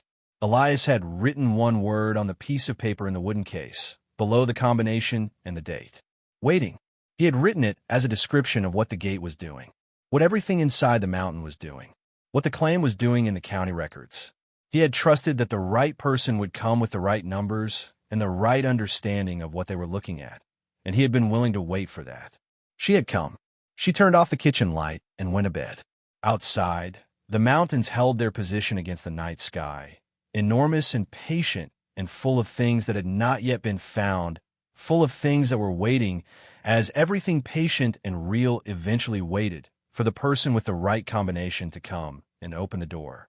The first royalty check arrived on a Thursday in late June, forwarded from Greer's office to the cabin on the gravel road in an envelope that was indistinguishable from any other piece of mail except for the amount printed on the check inside, which was the quarterly advance against projected extraction, smaller than the annual figure Greer had described, but real in the immediate, depositable way that projections were not. Nora held it for a moment at the kitchen table and then put it in her jacket pocket and drove to the bank and deposited it without ceremony, because ceremony would have felt like tempting something, would have felt like standing up in a boat. Maya asked about it at dinner. Nora told her the number. Maya nodded once, slowly, the way she nodded when she was storing information in the part of her mind where she kept things she would think about later and at length. She said, "So it's actually happening." Nora said, "It's happening." Maya said, "Okay," and went back to her food, which was the most Maya-like response possible, a full acknowledgement expressed in 2 syllables and a change of subject, and Nora loved her for it. What she had not anticipated, and what began in July and continued through the summer with the persistence of something that had found its channel and was not inclined to leave it, was the correspondence. It started with a letter from a woman in Billings named Harriet Olmsted who said she was 83 years old and had known Eleanor Voss in the 1950s, had been her neighbor on the east side of town for a decade before Eleanor moved away. She had read about the case in the paper, had followed the coverage from the beginning, and had wanted to write for months, but had not known whether it was appropriate. She wrote that Eleanor had kept a photograph of Elias on her dresser for as long as Harriet had known her, not displayed prominently, set at the back, behind other things, as if she was keeping it present without offering it to general observation. She wrote that Eleanor had spoken of him only once in their 10 years of proximity, and that she had said, "He was right about everything, and I should have gone up there years ago, and I don't know what I was afraid of, except I do know, and I was wrong to let it stop me." Nora read the letter twice, and then put it in the file she had started for Elias's documentation, the growing archive she was assembling alongside Carla Beam at the Historical Society, because it seemed like the kind of thing that belonged in the record. It seemed like Eleanor's version of what she had done and not done, passed through a neighbor's memory and across 40 years of distance to arrive, finally, at someone who could do something with it. There were more letters after that. Not many, but steady.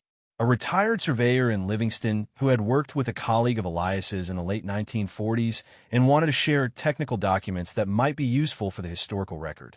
A woman in Seattle who turned out to be the granddaughter of the man who had written the unsigned note about seeing tool marks on the rock wall, who had found the note in her grandfather's papers after he died and had not known what to make of it until the Courier coverage made it legible.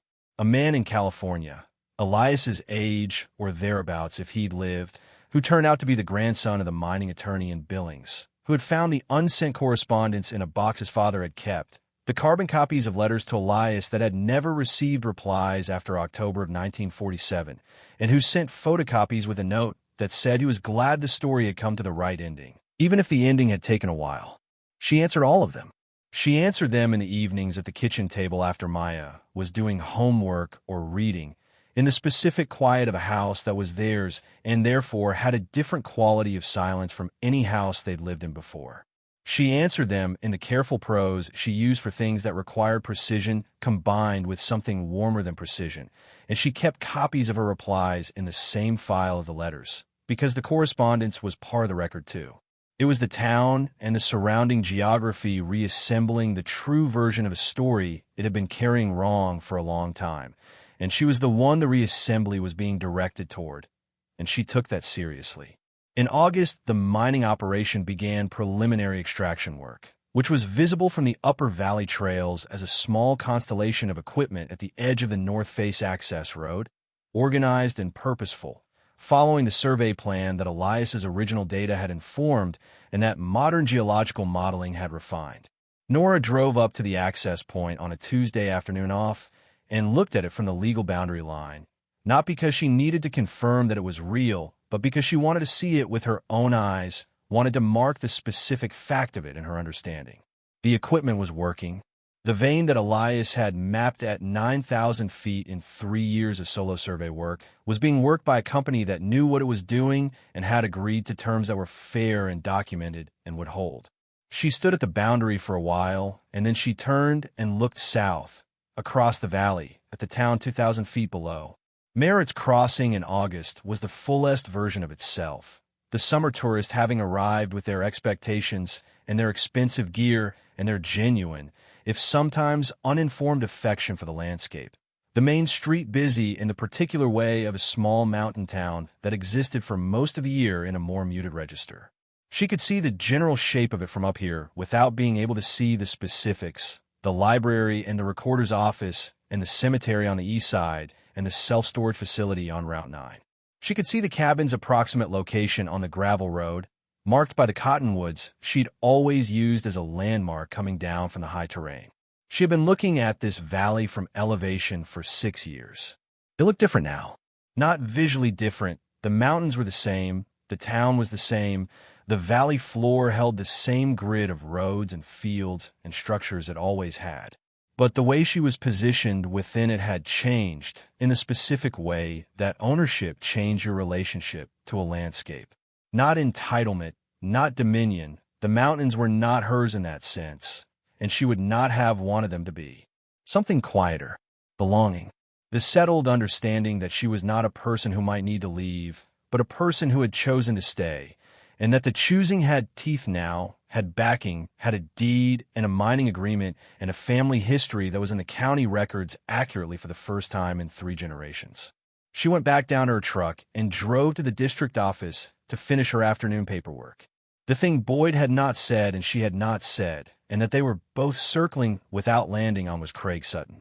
Craig Sutton had left for Bozeman in February, and the permanent position he'd been given the previous spring had therefore been vacated, which was the position that had been restructured and reoffered to Nora, and she understood the geometry of it clearly and had decided she did not need to perform any particular feeling about it. The position was right for her. She was right for it. The circumstances that had made it available were what they were. She had enough now that she could afford to be straightforward about things that would previously have required careful management of her own reactions. She had noticed with some interest less tired than she had been in October. Not because her workload had changed. The summer patrol season was in some ways more demanding than the fall. More people in the backcountry, more incidents, more of the daily management of a landscape that was trying to remain wild while being enthusiastically visited by people who were not always prepared for what wild required of them. But the tiredness she had carried through 6 seasons of seasonal work was a specific kind, the tiredness of a person bracing continuously against contingency, and that kind of tired was not about workload. It was about resource. She had been living at the margin for so long that the margin itself had become exhausting. The constant small calculations about what could and could not be afforded, what could be deferred and for how long, what the next season held and whether it would hold together. That tiredness had lifted, not immediately and not completely, because the body remembered what the mind was beginning to release, but steadily, over the months since the ruling, like a weight that had been distributed so evenly across her frame that she had not fully registered how much of it she'd been carrying until it began to be redistributed somewhere else. Maya noticed before Nora did. Maya said in July, "Over breakfast, you seem different." She said it the way she said things that were observations rather than statements, with a slight upward inflection that meant she was offering it for evaluation rather than asserting it as fact. Nora said, "Different how?" Maya thought about it. She said, like you're not doing the math anymore. Or not doing it the same way. Like you stopped running the numbers every time something happens. Nora considered this. She said, I still run the numbers. Maya said, sure, but you're not running them scared. That was accurate. She thought about it for a few days after and decided it was the most precise description she'd heard of what had changed. She ran the numbers the way you ran numbers when you were navigating, not the way you ran them when you were surviving.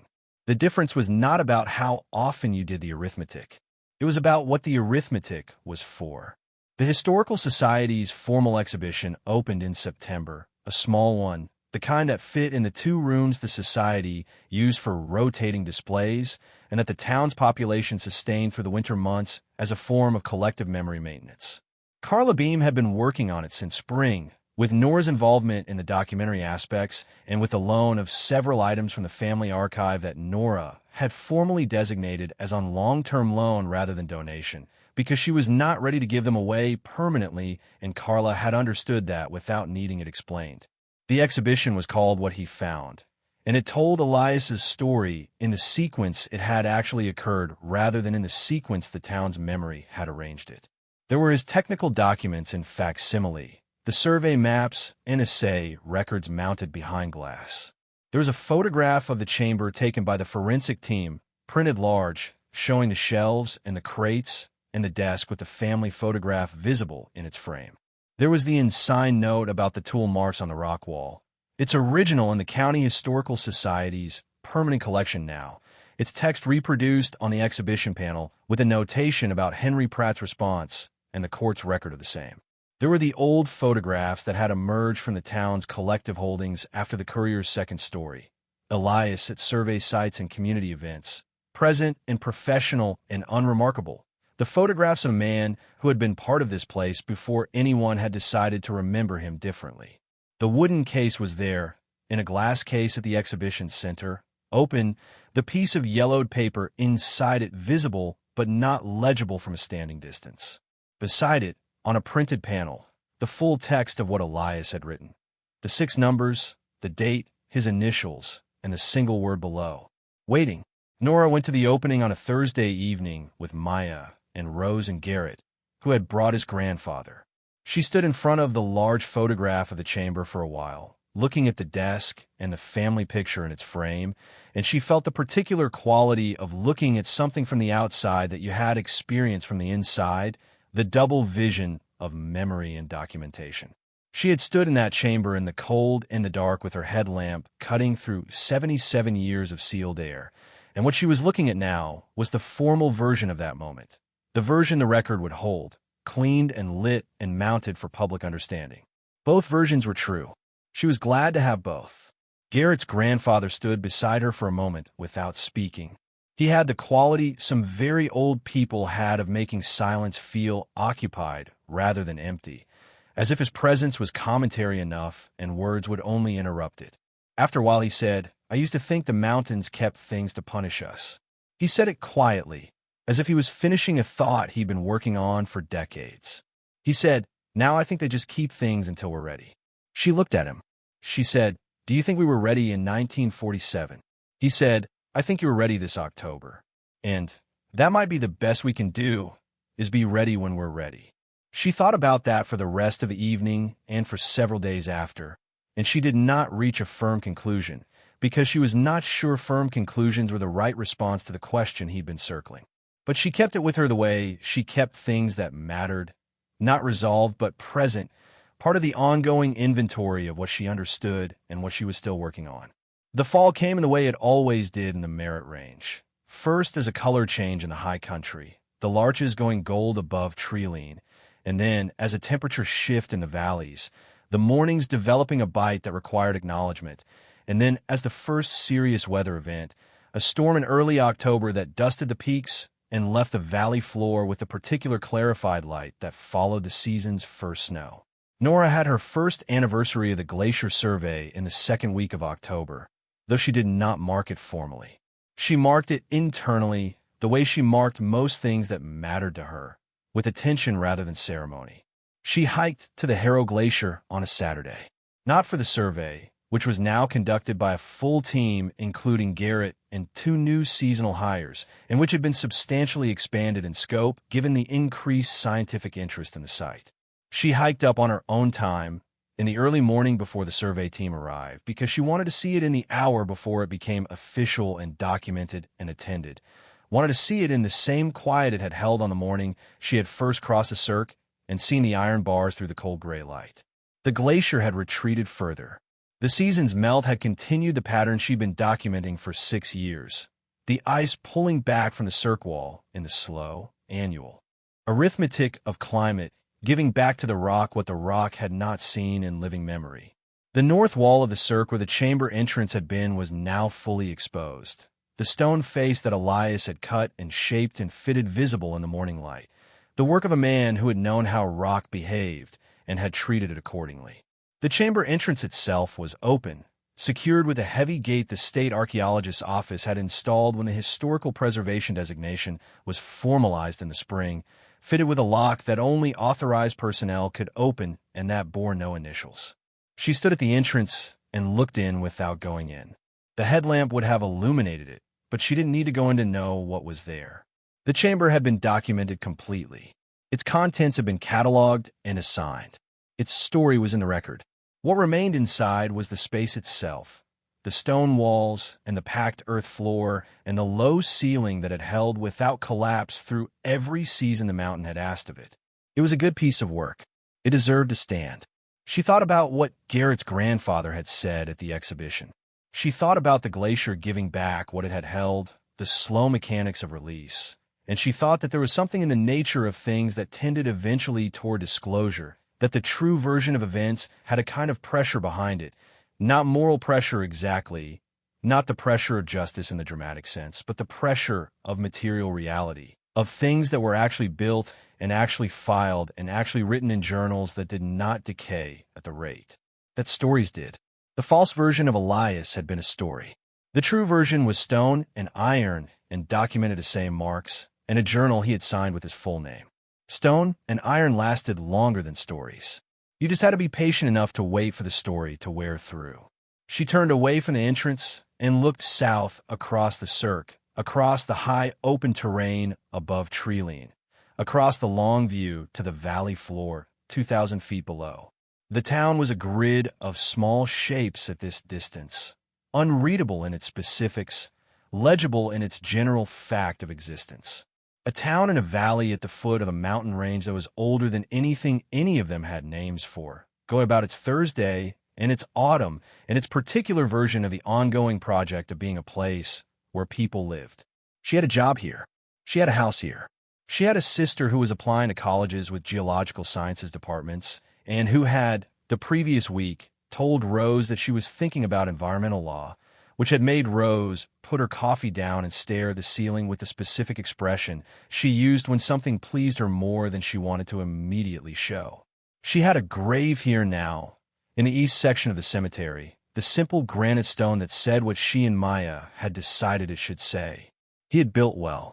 He had kept faith. She stayed at the cirque until the survey team arrived, and then she helped them set up the equipment the way she always helped, not because it was her assignment, but because she was there and it was useful and she knew the terrain and the instruments as well as anyone. She took the GPS readings at the terminus. She photographed the meltwater stream. She wrote the numbers in her field journal in the compact, precise notation she used for things she needed to remember accurately, and she documented the year's retreat measurement in the column beside the previous 5 years, so that the pattern was legible at a glance. The slow march of the numbers in one direction, the ice giving back its hold on things a little more each year. The walk down was the same walk it always was, the trail she knew in the dark as well as in the daylight, the terrain that was as familiar to her as the rooms of the cabin, as the arrangement of the kitchen drawer where she kept the deed. She walked it in the afternoon light with her pack and her field journal and the technical data from the day's survey, and she thought about nothing complicated on the way down, which was itself a form of contentment she had not always been able to access. She thought about whether the propane heater would require attention before winter. She thought about the book she was halfway through on the nightstand. She thought about dinner, which would need to be started within an hour of getting home if it was going to be ready at a reasonable time, and about whether Maya had remembered to take something out of the freezer, which was about 50-50 odds on any given day. She thought about Elias walking this same trail in reverse, going up in the springs and falls of 1944 through 1947, carrying his tools and his survey equipment and whatever he needed for the days he spent working the deposit in the cirque. She thought about him knowing what he had found and working toward the moment when he would be able to show it to someone and have it acknowledged for what it was. She thought about the patience that required, the patience to do the work accurately and completely when no one was watching and no one would know for years, possibly for decades, possibly for longer than that, whether any of it had been worth doing. She thought it was a form of faith, not the religious kind, though she held no position on that, and didn't think Elias's journal said anything definitive about it either. The practical kind, the faith that accurate work done carefully would still be accurate and careful when someone eventually looked at it, that the measurements would hold, that the documentation would speak for itself, that the lock would open for the person who had the right numbers whenever that person came. She had come. She had had the numbers. The lock had opened. The gravel road to the cabin was the same road it had always been, a mud problem in spring and an ice problem in winter, and a reliable surface for 3 seasons out of 4, which was not a bad average. The cottonwoods were beginning to turn, the yellow coming into them that was different from Maya's yellow, cooler and more transient, the yellow of things preparing to release rather than of things deciding to stay. She parked in the driveway and sat for a moment with the engine off, as she always did, out of habit now rather than necessity, because the habit had been formed in a different season and the body remembered it even when the reason for it had changed. The mountains were clear against the sky. The north face was visible, dark rock and white glacier, the high circus shadow at the edge of the range where the ice had been pulling back for decades, giving its slow account of changing climate, giving back to the open air what it had held, what would continue to be held and released in a long patience of geological time, long past the span of any individual life, long past the span of anything any of them would be around to document. Inside, the light was on in the kitchen. She could see it through the window before she got out of the truck. Maya was at the table. As she was most afternoons, textbooks and papers spread around her in the organized chaos of someone doing several things at once and doing all of them adequately, better than adequately, in the particular focused way of a person who had decided to take her intelligence seriously and had enough ground under her feet now to do it without one eye always on the door. Nora got out of the truck. She locked it, though the gravel road had never given her reason to, because the habit was older than the locks on the doors and would probably outlast several more seasons of not needing it. She crossed the driveway and opened the cabin door, and the warmth came out to meet her. The smell of the propane heat and the coffee Maya had made at some point in the afternoon, and the particular smell of the cabin itself. Old wood and the specific mineral quality of mountain well water and the faint trace of yellow paint that had been there since the Saturday in April when they had rolled it onto the walls of Maya's room, and it had made the room look like afternoon light stored in a space-it. Could not escape. Maya looked up. She said, "Survey good?" Nora said, "Survey good." She took off her jacket and hung it on the hook. She said, "More retreat on the lateral edge. Significant year." Maya said she had been reading about the tolling provisions in Wyoming law. There's a case from 1991 that Greer hadn't cited, and she thought it was actually more directly on point than 2 of the ones Greer had used. She said in the way she said things that interested her, quickly and without preamble, the way thoughts arrived when they arrived. Nora said, "You can send it to Greer." Maya said, "I already did." She went back to her textbook. She said, "Dinner needs starting." Nora said, "I know." She went to the kitchen and started dinner, and the propane heater ran quietly in the corner, and the mountains were outside the window where they had always been, and the deed was in the drawer, and the door was locked behind her with the key she kept on the same hook as her jacket, and a house that was hers on the road that was home, in the valley she had chosen, and that had, finally and at length, and at the cost of whatever it had cost, chosen her back. Stories like this remind us that starting over is terrifying, but it is always possible. If you or someone you love is facing a total reset right now, whether from a divorce, a loss, or a financial disaster, you need a plan. Scan the QR code on your screen or click the link below to get the Phoenix Blueprint for just $17. It gives you the exact steps you need to take in the first 48 hours and a 90-day plan to get your independence back. Thank you for watching.